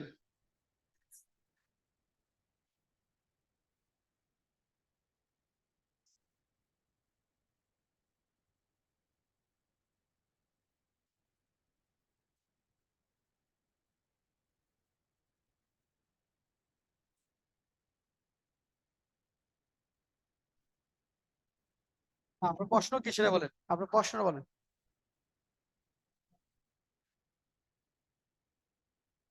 আচ্ছা, ওটা এখন, হ্যাঁ ওটা হলো এখানে আমাদের যেটা হলো, যে আমরা ধরেন যে সেফটি মেজার্স তো কিভাবে হবে সে তারা পলিসি তারা জানবে। ওইখানে আপনি মানে চ্যালেঞ্জের মধ্যে আনতে পারেন যে এটা, না এটা চ্যালেঞ্জের মধ্যে পড়ে না, কারণ এটা তো একটা প্রসেস, যে ওটা যখন হবে তারা যখন আপডেট সফটওয়্যার ইউজ করবে, মানে এখানে ইনভেস্টমেন্ট করবে, বড় ধরনের ইনভেস্টমেন্ট, এখানে সেফটি মেজার্স গুলো তারা ওইভাবেই নেবে। তাহলে ওটাও চ্যালেঞ্জ না, ওটা আপডেট সেফটি মেজার্স নেবে, স্বাভাবিক।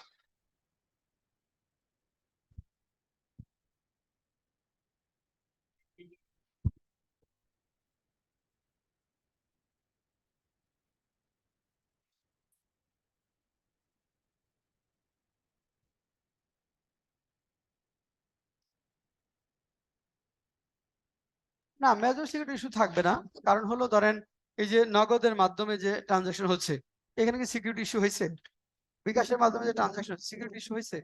উপায়ের মাধ্যমে যে ট্রানজাকশন, কোনো সিকিউরিটি কোনো কখনো সমস্যা হয়েছে এভাবে, যে তারা তাদের টাকা পয়সা যা আছে ধরেন নিয়ে গেছে, এখন ক্লায়েন্টদেরকে টাকা দিতে পারছে না, ওই ইস্যুগুলো কিন্তু হয় নাই। মানে ওটা রেগুলার একটা ইনভেস্টমেন্ট করতে হয় সিকিউরিটি পারপাজে, ওইটা করলে আর সমস্যা হয় না।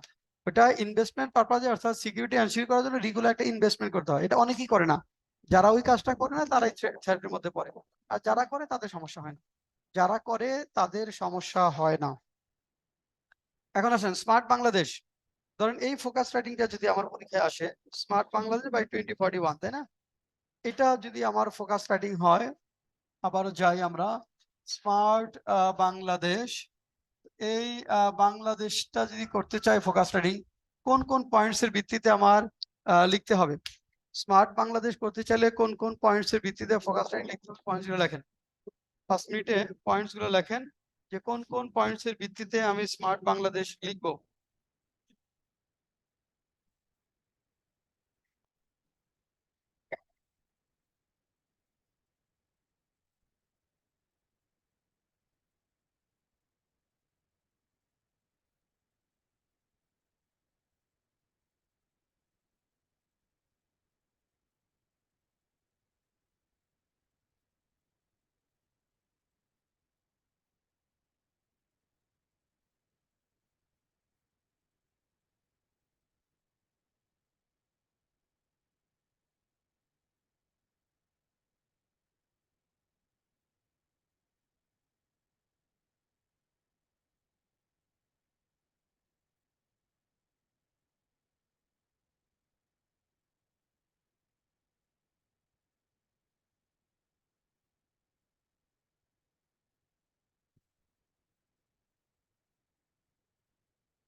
আসেন এখন বলেন, কনক সরকার কি কি পয়েন্টস ভিত্তিতে রাখলেন? আহ এখানে স্মার্ট বাংলাদেশ ফোকাস যদি আমরা লিখি। তো প্রথমে একটা ইন্ট্রোডাক্টরি প্যারা থাকবে অবশ্যই। আচ্ছা, প্রথমে আমরা একটা ইন্ট্রোডাক্টরি প্যারা দিব। ইন্ট্রোডাক্টরি, হ্যাঁ প্যারা দিলাম। তারপর তারপরে smart Bangladesh in brief. Smart smart Bangladesh Bangladesh in কি, এটা ব্রিফ, একটা ব্রিফ ওটা আলাদাভাবে ডিসক্রিপশন। দরকার, ইন্ট্রোডাক্টরি প্যারার মধ্যে এটা রাখা যেতে পারে, হয়ে যাবে। কারণ তো ওটা আলাদাভাবে প্যারা, স্মার্ট বাংলাদেশ ইন ব্রিফ আলাদা দরকার নাই। তারপর কি লিখবো প্যারা? তারপর পয়েন্ট সাগর কি লিখছেন দিতে পারেন। আমি দিচ্ছি হচ্ছে কি কি স্মার্ট অ্যাক্টিভিটিস থাকবে স্মার্ট বাংলাদেশের ভিতরে। দা- আচ্ছা সাগর, ইন্ট্রোডাক্টরি প্যারার পরে কি বললেন? Government steps. আচ্ছা, গভর্নমেন্ট স্টেপের মধ্যে কি কি বোঝাচ্ছেন? গভর্নমেন্ট স্টেপের মধ্যে কি কি দিবেন?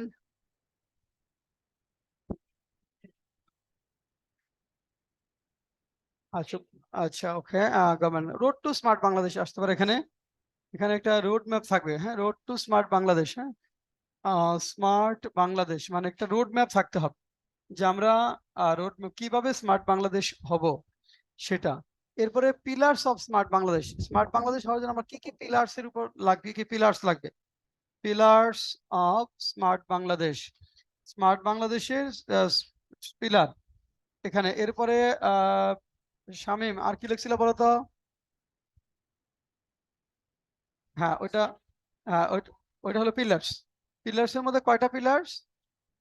হ্যাঁ, smart citizens, smart economy, smart government, smart society. সোসাইটির পরে সিটিজেন আগে, smart citizens, smart economy, smart government, smart society. আচ্ছা, তারপরে প্রিপারেশন, এরপরে হলো পিলার্স, আমরা রুট তো বললাম। এরপরে preparation for Bangladesh to become a smart country. হ্যাঁ সাগর যেটা বললো যে পয়েটা কি, হ্যাঁ preparation for Bangladesh to become a smart country. Preparation for Bangladesh, Bangladesh to become, preparation for Bangladesh to become a smart, to become a smart country by 2041. Preparation for Bangladesh to become a smart country by 2041. তারপর কি হবে? Challenge আছে কিছু না? এরপর হলো challenges. এখানে আমাদের কিছু চ্যালেঞ্জ আছে, এরপর কনক্লুসিভ প্যারা। চ্যালেঞ্জেস, চ্যালেঞ্জেস, এরপরে হলো কনক্লুসিভ প্যারা। কনক্লুসিভ প্যারা। আচ্ছা, এখানে সৌরভ একটা চ্যালেঞ্জ বলেন তো, স্মার্ট বাংলাদেশ প্রতিষ্ঠার ক্ষেত্রে আমাদের বড় চ্যালেঞ্জ কি?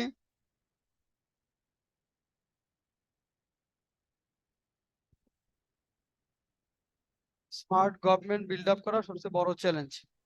স্মার্ট গভর্নমেন্ট বিল্ড আপ করা একটা চ্যালেঞ্জ। টেকনোলজিক্যাল একটা চ্যালেঞ্জ আসবে। টেকনোলজিক্যাল একটা চ্যালেঞ্জ আসবে। আর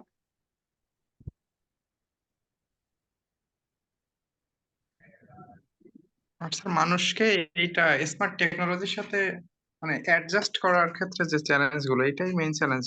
হ্যাঁ, সবচেয়ে বড় চ্যালেঞ্জ হলো আমাদের স্মার্ট বাংলাদেশ করতে হলে তো আমাদের স্মার্ট পিপল করতে হবে, তাই না? Smart citizens. এই স্মার্ট সিটিজেন মানে স্মার্ট বলতে কি আসলে টেকনোলজিক্যালি স্মার্ট। সে টেকনোলজিক্যাল ডিভাইসেস গুলা নাইসলি হ্যান্ডেল করতে পারে, চালাতে পারে, নিজের প্রয়োজন মেটাতে পারে অনলাইনে যোগাযোগ করার ক্ষেত্রে। এইটাই হলো আমাদের জন্য সবচেয়ে বড় চ্যালেঞ্জ। তুমি যদি এখন গ্রামের বাজারগুলোতে যাও, তুমি গ্রামের বাজারে গেলে কি দেখবা? দেখবা যে ইয়াং পোলাপান গুলো হবে একসাথে 20-25 জন বসে খালি মোবাইল টিপতেছে, তাই না? এরা কি করে? পাবজি খেলে, অথবা পর্ন সাইট ভিজিট করে, অথবা এইটা করে সেটা করে, তাই না? আর ফেসবুকে কাউকে পছন্দ না হলে গালি দেয়, আর তো কোনো কাজ নাই। অর্থাৎ একটা জিনিস কারো একটা পছন্দ হয় না, একটা জিনিস তার মতের সাথে পড়ে নাই, তার পলিটিক্যাল আইডিওলজি বা রিলিজিয়াস আইডিওলজির সাথে পড়ে না, সেটা গালি দিচ্ছে। মানে এর আবার সে পাল্টা গালি এর বাইরে কিন্তু কোনো কাজ করছে না। হ্যাঁ, বুলিং, অর্থাৎ তারা ব্যস্ত হলো বুলিং খেলার ক্ষেত্রে, বুলিং এর ক্ষেত্রে, গেমস খেলার ক্ষেত্রে, পর্ন সাইট ভিজিটের ক্ষেত্রে। এই কাজগুলি করছে 90% ইয়াং পিপল। বাজারে বসে আসলে এরা কিন্তু কোনো কোনো ক্রিয়েটিভ কাজ করছে না। They are not doing any creative work. তারা আসলে কোনো ক্রিয়েটিভ কাজ করছে না। আর কিছু ওই যে নেটে কিছু বিজনেস করে, যে ওইটা হলো, এটাও এটাও 2 নাম্বার। না, ফ্রিল্যান্সিং না, কিছু নেট বিজনেস করে, ফ্রিল্যান্সিং তো এটা লিগাল একটা কিছু, ওই যে বিভিন্ন সাইট কপি করে এই করে। হ্যাঁ, না না, অনলাইন মার্কেটিং এটা হলো। হ্যাঁ, ফিশিং। ক্রিপ্টোকারেন্সি না, এটা নেট আমাদের এলাকায় খুব চলে এটা, কিন্তু আগে পুলিশ গিয়ে অনেককে ধরছে আর কি। এটা হলো মানে অনেকটাই কপিরাইট ভায়োলেশন করে চুরি চামারি করে কি একটা বিজনেস যেন ওরা করে কিভাবে।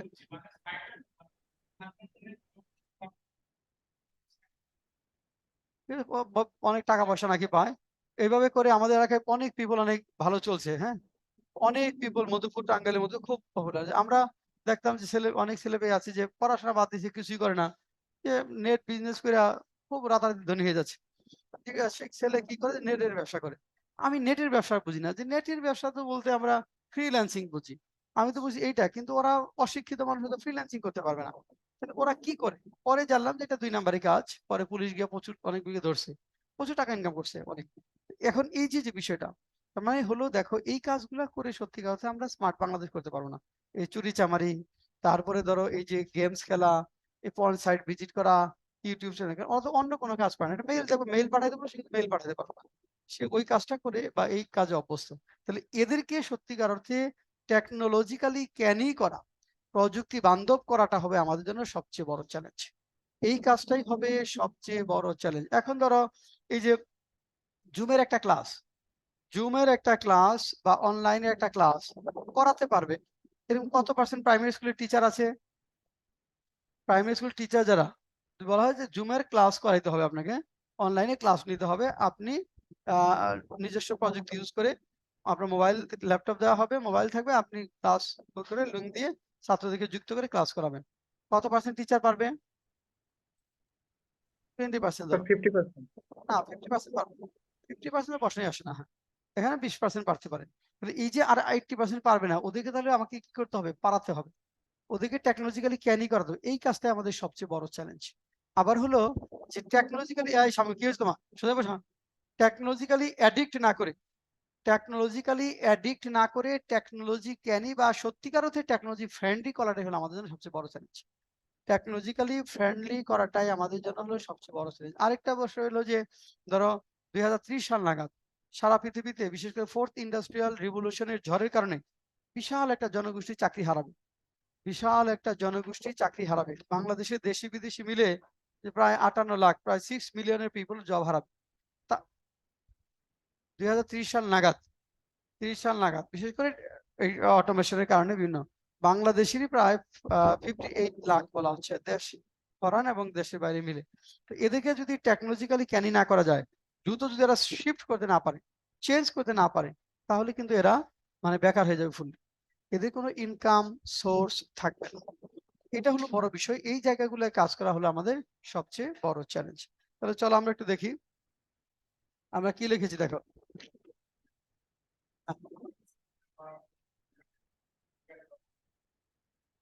মানে ওই এখানে স্মার্ট সিটিজেন বলতে ওইটা বোঝা নাই।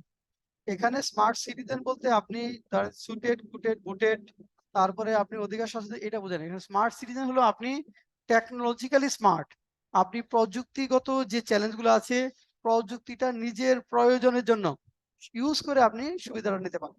কারণ আপনি একটা টিকিট কাটবেন বিমানের, এখন আপনি ইউজ করে, অ্যাপস ইউজ করে টিকিট কাটতে পারছেন কিনা?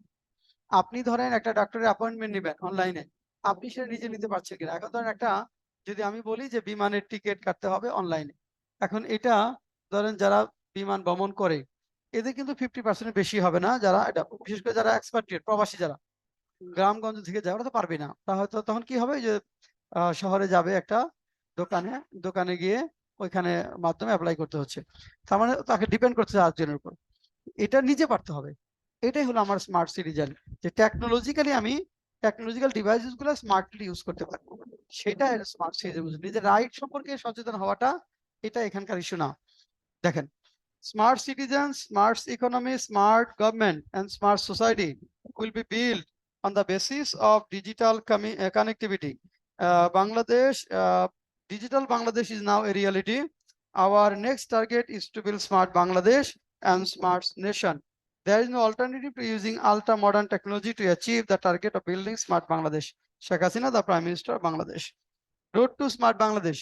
Then the government under the leadership of Sheikh Hasina wants Bangladesh to become economically prosperous, ensuring maximum use of digital technology, including artificial intelligence, the Internet of Things, virtual reality, augmented reality, robotics, and big data. Digital connectivity will be the key tool to build Smart Bangladesh. The following targets have been fixed on the way to convert Bangladesh into a smart country by 2041. Augmented reality. আচ্ছা, augmented রিয়েলিটির সম্পর্কে আমার ভালো ধারণা নেই। কার ধারণা আছে বলো তো?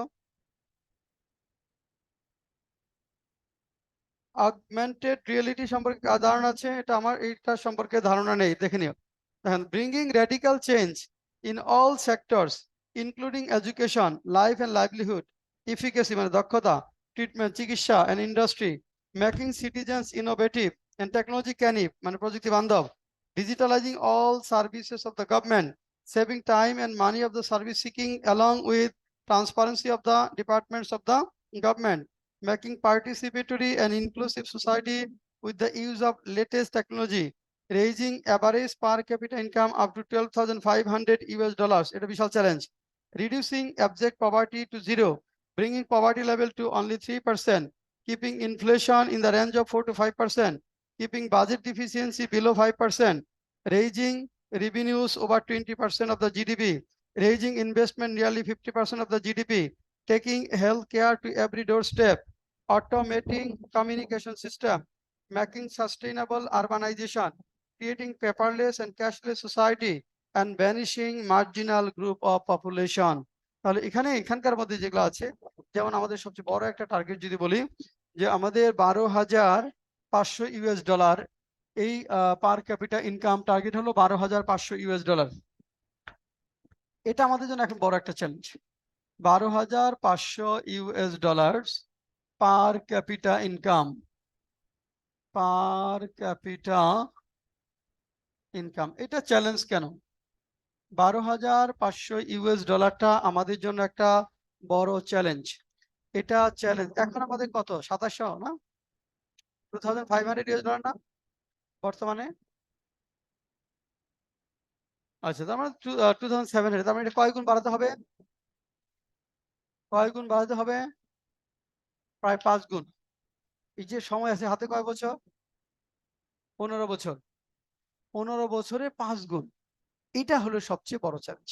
তার মানে এখন ধরো এটা 5 গুণ যদি বাড়ে, মানে এভারেজে যদি ইনকাম, তবে এখন গভর্নমেন্ট সার্ভেন্ট, এখন বিসিএস ক্যাডার হয়তো ওপেনিং স্টার্টিং এ স্যালারি পাচ্ছে 30,000, সে তখন স্যালারি পাবে 1.5 লাখ টাকা। BCS cadre opening starting salary পাবে 1.5 লাখ টাকা ধরেন, বা মিনিমাম 1 লাখ টাকা। এরকম একটা অর্থনীতিতে যাবো। এখানে লোয়েস্ট স্যালারি যেটা হবে কম 70 থেকে 80,000 টাকা। ধরেন একটা লোয়েস্ট স্যালারি স্ট্রাকচার হবে 70 থেকে 80,000 টাকা। সেই যে স্বপ্ন, সেই যে আস্থা, এটা কঠিন। কারণ ধরেন আমাদের 2700, তো এখান থেকে 5,000 পর্যন্ত হয়তো সহজেই যাওয়া যাবে। 2700 থেকে 5,000 পর্যন্ত হয়তো আপনি মানে পরিশ্রম করে করে একটা স্টেজ পেয়ে, কিন্তু 5,000-এর পরে যখন আপনি এগোতে চাইবেন, তখনই কিন্তু চ্যালেঞ্জ গুলো আসবে। তারপরে কিন্তু এখানে 100 বাড়ানো ডিফিকাল্ট। একটা স্টেজ পর্যন্ত অনায়াসে, যেমন আপনারা যখন পরীক্ষায় খেয়াল করবেন যে 50% পর্যন্ত নাম্বার কিন্তু অনায়াসে পাওয়া যায়, তাই না? যে কোনো পরীক্ষায়, বিশেষ করে প্রিলি, আপনারা যে পরীক্ষা দেন, ব্যাংকের প্রিলির কথা যদি বলেন, 50% পর্যন্ত কিন্তু অনেক পিপল পায়। তারপর যেটা 55%-এ যান, তখন কিন্তু বিশাল একটা সংখ্যক, ওই যারা 50% পাইছে তাদের কিন্তু 70% নাই হয়ে গেছে 55-এ গেলে। এটা যখন 60-তে চলে যাচ্ছে, তখন দেখা যাচ্ছে 20% আছে। তাহলে এখানে এই যে বিষয়গুলা, এইটাই হলো ইকোনমির ক্ষেত্রে তাই, যে 5,000 পর্যন্ত আপনি যেতে পারবেন অনায়াসে, তারপরে যাওয়াটাই ডিফিকাল্ট। সেটা আমাদের একটা বড় ধরনের চ্যালেঞ্জ হবে। এখন দেখেন পিলার্স, পিলার্স গুলা কি কি? Pillars of smart Bangladesh, as many as 4 pillars will play determining role in this ambitious and challenging goal. These are as follows: smart citizen, smart economy, smart government, smart society.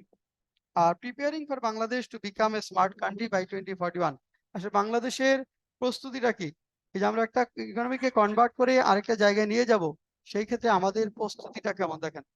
To convert a densely populated country like Bangladesh into a smart or prosperous country requires a great deal of preparation in all spheres of life.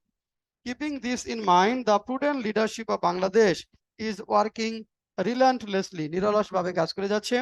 The country has already launched a Bangabandhu satellite 1 to orbit in 2018, which has brought revolutionary change in the broadcasting and telecommunication sectors. Besides, Bangladesh is earning huge foreign currency by using unused frequencies from satellites. Steps have also been taken to install Bangabandhu Satellite 2 into orbit with the multifaceted working capacity aiming to materialize the target of establishing Smart Bangladesh.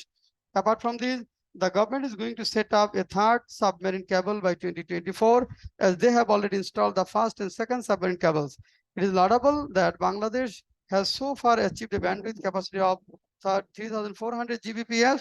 This bandwidth capacity will be raised to 7,200 Gbps in the middle of 2023, while it will be 13,200 Gbps after the installation of the third submarine cable. It is a matter of hope that Bangladesh is earning 4.8 million US dollars every year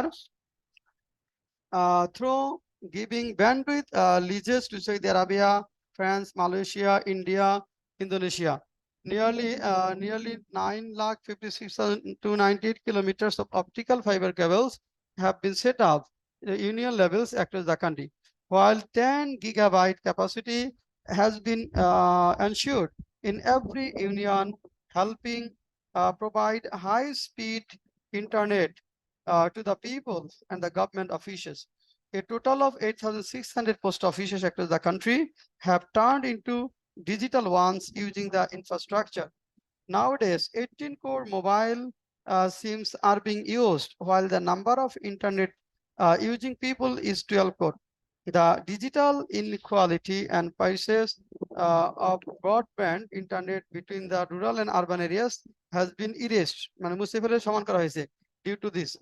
As success in reaching telecommunication networks up to remote and inaccessible area, a common tariff of one country, one rate has been introduced across the country. আচ্ছা, এরপর দেখেন challenges গুলা, এখানে কি কি challenge আছে আমরা সেই চ্যালেঞ্জ গুলা যদি দেখি। The higher the dream is, the bigger the challenges are. The road to smart Bangladesh is not a bed of roses. Rather, it is arduous and challenging task. The challenges are as follows: ensuring equal distribution of resources of the country, making people technology canny, মানে প্রযুক্তি বান্ধব in true sense, instead of making them technology addict. তারপরে হলো making entire society automated. Conclusion. In conclusion, it can be said that Bangladesh has already seen a revolution in digitalization over the last decade and has fixed up the next target to build smart Bangladesh. Though we have myriad challenges and shortcomings, it will not be a great deal to reach our goal, as we have visionary leadership and technology canny young people. এই হলো আমাদের, এখন বলেন ক্যানি মানে technology friendly. Technology Kani মানে হলো technology friendly. Technology Kani মানে হলো টেকনোলজি ফ্রেন্ডলি, প্রযুক্তি বান্ধব।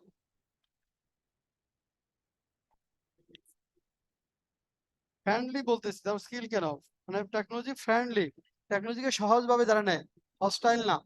টেকনোলজি হস্টাইল না, টেকনোলজি ক্যানি বলছি, প্রযুক্তি বান্ধব।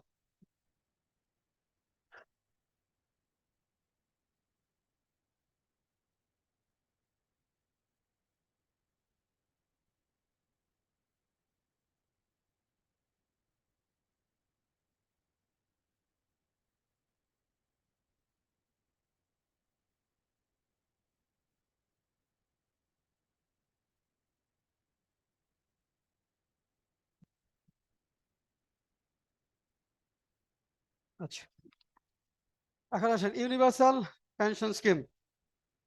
ইউনিভার্সাল পেনশন স্কিম, শীট বন্ধ করেন। Universal pension scheme,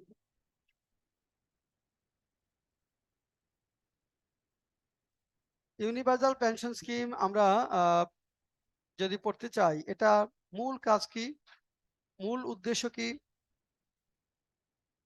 universal pension স্কিমটা আমাদের দেশে কেন করতে চাওয়া হচ্ছে, মানে এটা কেন করা দরকার, খুবই জরুরি, এটা কেন ইউনিভার্সাল পেনশন স্কিম?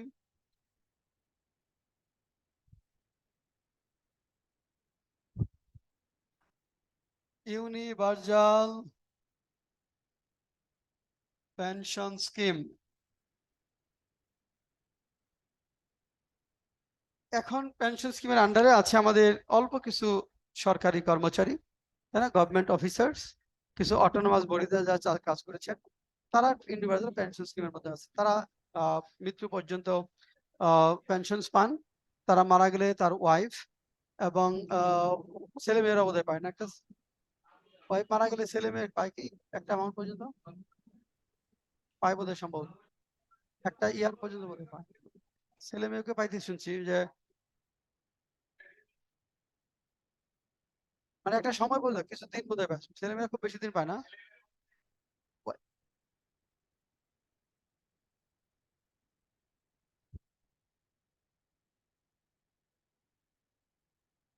সারা জীবন, ও সারা জীবন পাবে। ও আচ্ছা আচ্ছা।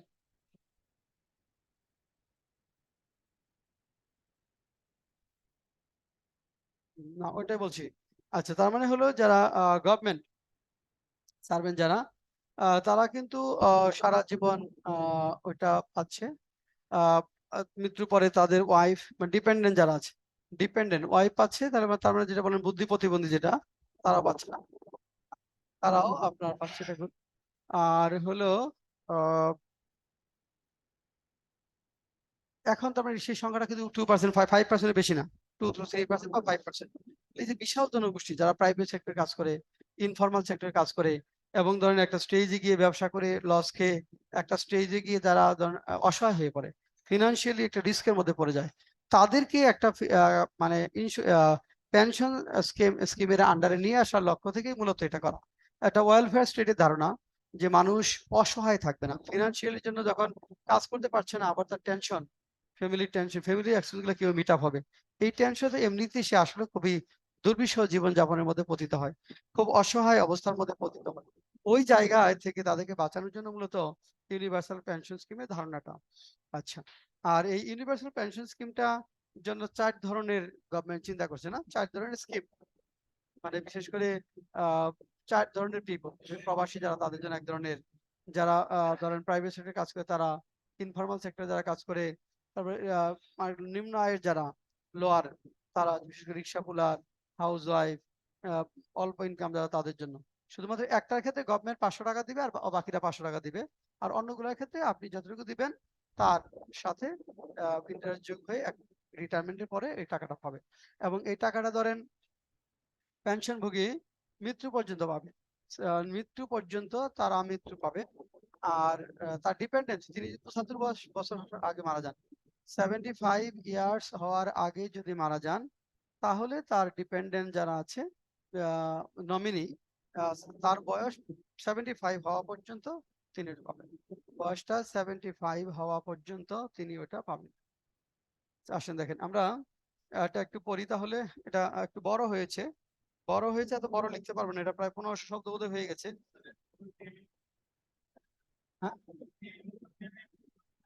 টেবিলগুলো বাদ দিয়ে দিতে হবে, এখানে টেবিলগুলো তো ডেটা দিতে পারবেন না, ওইখানে শুধু এই প্রগতিটা কাদের জন্য লাগবেন আর হলো আপনার এটা কাদের জন্য এটা লাগবেন, কারণ টেবিল দিতে গেলে সময় পাবেন না। এটা একটু বড় করে দিয়েছি যাতে বিসিএস এর জন্য কভার হয়ে যায়। হ্যাঁ, বড় করে দিয়েছি যাতে বিসিএস এর জন্য কভার হয়ে যায়। তো হ্যাঁ, 1500 ওয়ার্ড আছে, তো বিসিএস ও কভার হয়ে যাবে। বিসিএস হলে টেবিল সহ দিবেন, ফোকাস রাইটিং হলে টেবিলটা দিবেন না।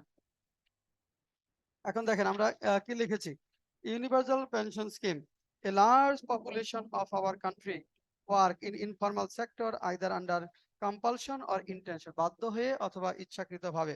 Many of them find themselves in sea of frustration when they get old, lose vital power, and are afflicted with disease but not have enough financial support to maintain family expenses and arranged healthcare treatment. Anxiety, panic, tension engulf them from all sides. To ensure life at ease and comfort in old age and give them a sigh of relief, the government of Bangladesh, under the leadership of Sheikh Hasina have thought in different way to strengthen social safety under universal pension scheme. এরপরে universal pension scheme in brief, the universal pension scheme is a system where elderly receive a monthly stipend to support their daily expenses. The scheme is expected to allow the elderly population better cope with the fallout of unemployment, disease, disability, or old age complication or extreme poverty. All the citizens aged between 18 and 50 on the basis of their national identity card, including expatriate Bangladeshis, will qualify for the benefit. Currently, only employees of the government, semi-government or autonomous organization in Bangladesh receive pension benefits. Through this new law, the government aims to bring the employees working in private sector and informal sectors under the pension scheme. In order to come under the scheme, one has to pay a fixed amount of premium for at least 10 years. After completing 60 years, the pension will start reaping the benefit of the system till death. 60 60 বছর পর্যন্ত এটা দেওয়ার পরে পেনশনটা শুরু হবে এবং মৃত্যু পর্যন্ত পেনশনার মৃত্যু পর্যন্ত বেনিফিটটা পাবে till death. Under special consideration, citizens over 50 years will also be able to take part in the pension scheme.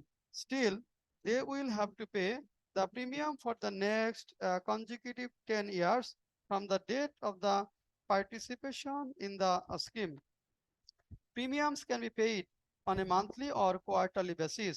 Participants will also be able to deposit premiums in advance as well. The government would determine the minimum premium. If a beneficiary dies before the age of 75, his or her nominee will get the monthly pension for the remaining period until 75 years of the deceased. If the beneficiary dies before paying the premium for at least 10 years, the nominee will receive the deposited amount and the interest that would be earned against the amount. If a beneficiary wants to withdraw the deposited money, he or she can withdraw a maximum of 50% as a loan. The loan amount will have to be repaid alongside the fixed fee. কেউ টাকা উঠাইতে চাইলে 50% উঠাইতে পারবে, পরে একটা ফি সহ ওই টাকাটা জমা দিতে হবে। The deposited premium will be treated as investment and will be exempted from taxation. এর জন্য ট্যাক্স দিতে হবে না। আপনি এখানে ইন্ডিভিজুয়াল পেনশন স্কিমে যে টাকাটা দিবেন এটার জন্য ট্যাক্স দিতে হবে না। This pension will also be exempted from paying tax. এই পেনশনটাও ট্যাক্সের বাইরে থাকবে। Types of universal pension scheme. এখন দেখেন, Sheikh Hasina, the Prime Minister of Bangladesh, inaugurated the universal pension scheme on 17 August 2023 with an eye to bringing all walks of people under pension capacity. A total of 4 schemes under the names of Pragati, Sharoni, Pragati Surakha, Sharoni and Prabas. এখানে যে and আছে এই এন্ডটা কেটে দিবেন, একটা and. Prabas have been launched. ওই যে and শেষের এন্ডটার আগে একটা প্রগতি, সুরক্ষা এন্ড সমতা এন্ড এই যে সুরক্ষার পরে যে এন্ডটা আছে, সুরক্ষার পরে যে এন্ডটা আছে ওটা বাদ দিবেন। Have been launched. Pragati. Again, this scheme is for employees of private companies. Any employee working in private sector organization or the owner of that organization can participate in it. The amount of monthly installment and probable monthly pension under this particular scheme are as follows. এটা আপনি এত কিছু লিখতে পারবেন না, শুধু এই প্রগতিটা কাদের জন্য এটা সংক্ষেপে লিখবেন। আর সুরক্ষা, people working in informal sectors such as farmers, rickshaw pullers, laborers, blacksmith, fishermen and weavers can participate in this scheme. এটা লাগবেন। পরে বলবেন হলো সমতা। দেখেন এটা একটা কথা বলতে হবে এখানে, low income people living below the poverty line and presently earn a maximum of TK 60,000 a year. তারা বছরে 60,000 টাকা আর্ন করে, মাসে কত? 5,000 টাকা।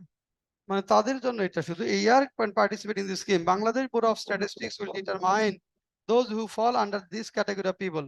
The amount of monthly installment and probable monthly pension under this particular scheme as follows. এখানে যেটা বলবেন যে এখানে তারা 500 টাকা করে দিবে আর 500 টাকা গভর্নমেন্ট দিবে। এইভাবে তারা দিবে 500 টাকা আর গভর্নমেন্ট দিবে 500 টাকা। হ্যাঁ, ওই যেটা ভিতরে বলা আছে ওইটা এখানে অ্যাড করে দিবেন। অর্থাৎ সমতার ক্ষেত্রে হলো এটা, অর্থাৎ যারা 500 টাকা দিবে তারা, গভর্নমেন্ট 500 টাকা দিবে, এভাবে এটা হবে। তারপরে দেখেন এরপরে প্রবাস। Any Bangladeshi citizen working or living abroad can participate in this scheme by depositing the prescribed amount foreign currency.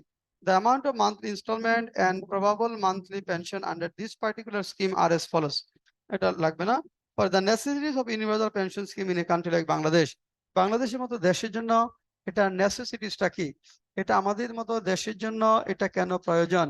necessities of universal pension scheme in a country like Bangladesh.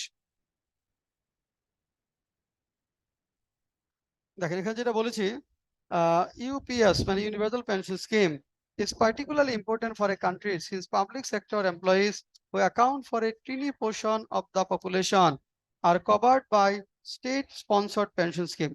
Moreover, currently the average life expectancy of the people in the country is 72.3 years, but it is likely to increase in the future, according to the officials of the Finance Division. This will raise dependency ratio in the future.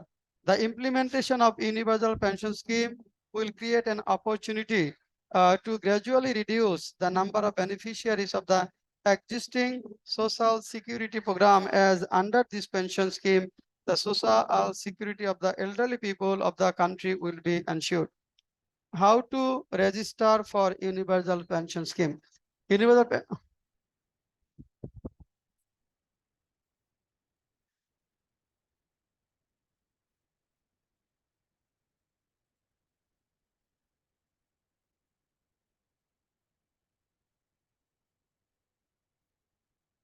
হ্যাঁ, একটা উদাহরণ দিতে পারেন যে কেউ যদি এত টাকা করে 15 বছর দেয় তাহলে এত পাবে। হ্যাঁ, একটা উদাহরণ দিতে পারেন। মানে একটা যে এখানে বিভিন্ন অ্যামাউন্ট আছে, বিভিন্ন মানে জমার উপর ভিত্তি করে টাকাটা অঙ্কটা বেরি হয়। তবে কেউ যদি এত টাকা করে 15 বছর দেয় তাহলে সে এত টাকা পাবে। একটা লাইন দিতে পারেন। হ্যাঁ, how to register for universal pension scheme দেখেন, a website called pension has been launched for universal pension scheme. People registered to people interested to register for the scheme can do it by using National Pensions Authority's website www.upension.gov.bd to complete their automatic registration process with ease and make payment through online banking. Credit card, debit card, and mobile financial services. Upon completing registration, each individual will receive a unique identification number. The authority responsible for the management of universal pension scheme. The National Pension Authority (NPA) has been formed to run the Universal Pension Scheme (EPS) in light of the Universal Pension Management Act 2023, passed by the government on January 24. The Finance Ministry is preparing rules for the National Pension Authority, which will be a constitutional body and comprise an executive chairman and 4 members. Challenges to make this project a grand success. এটা কি আমাদের challenge আছে? এটা আমাদের কিছু challenge আছে, সেই চ্যালেঞ্জগুলোর কথা আমরা যদি বলি। Then although the universal pension scheme is a pro-people scheme, মানে জনবান্ধব scheme, its implementation is complex. The countries which have been successful in such a scheme have people who are able to pay the installment, but most of the people in our country have not the ability. For instance, the people who are self-employed or work in informal sector will be brought under the pension scheme. uh, these people struggle with their income to meet daily expenses. How will they pay installment for the pension scheme? Those who have no income, how will they pay installment money for the pension scheme? As per the views of the government, housewives who don't earn can participate in pension scheme. They will pay the installment from the income of their members of the family. Under the Shamata scheme, the government has decided to give half of the monthly installment for low-income people. A majority of the labor sector are engaged in the informal sectors. They have not the ability to pay installment regularly. Besides, an alternative arrangement has to be made to bring the unemployed people under the scheme. Economists have welcomed the universal pension scheme. At the same time, they have raised questions as to in which sector the money collected from people will be spent. If the money is invested in the productive sector, the economy will be accelerated. If the money is invested in non-productive sector, the economy risk will increase. এরপরে দেখেন conclusion. হ্যাঁ, এটা অনেক বড় করে ছোট করে নিতে হবে আপনাদের এটা। হ্যাঁ, একটু ছোট করে নিতে হবে। In conclusion, we can say that financial protection in old age is a grave concern for the people living in highly densely populated country like Bangladesh. To minimize that concern and to work towards establishing welfare state, the government of Bangladesh have initiated universal pension scheme, creating the ray of hope among millions of people. Welcoming this venture of the government, a lot of people have registered and many of them have already paid installments. To make UPS a grand success, transparency and accountability will have to be ensured. Mismanagement, irregularities, and inconsistencies will have to be removed. Most importantly, steps will have to be taken to gain confidence among the people of all paths, opinions, and ideologies. Otherwise, like many good initiatives of the past, this may fall flat. একটু বড় করা হয়েছে। আজকে অনেকগুলো পড়লাম একসাথে, চারটা। হ্যাঁ বলো।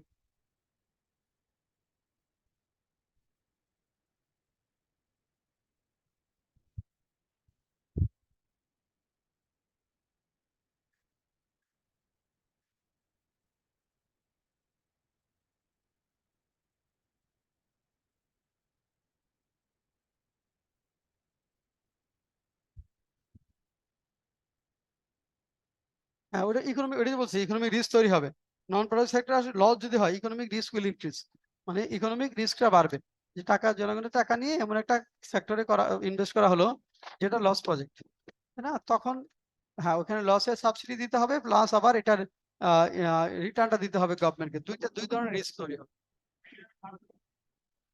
হ্যাঁ হ্যাঁ, এটা পার্সোনাল কোনো লস নয়, গভর্নমেন্টের উপর। হ্যাঁ, এখানে আবার মুখ থুবড়েও পড়তে পারে। ধরো অনেক সময় যেটা হলো পরে সফল নাও হতে পারে, গভর্নমেন্ট স্থগিত করতে পারে।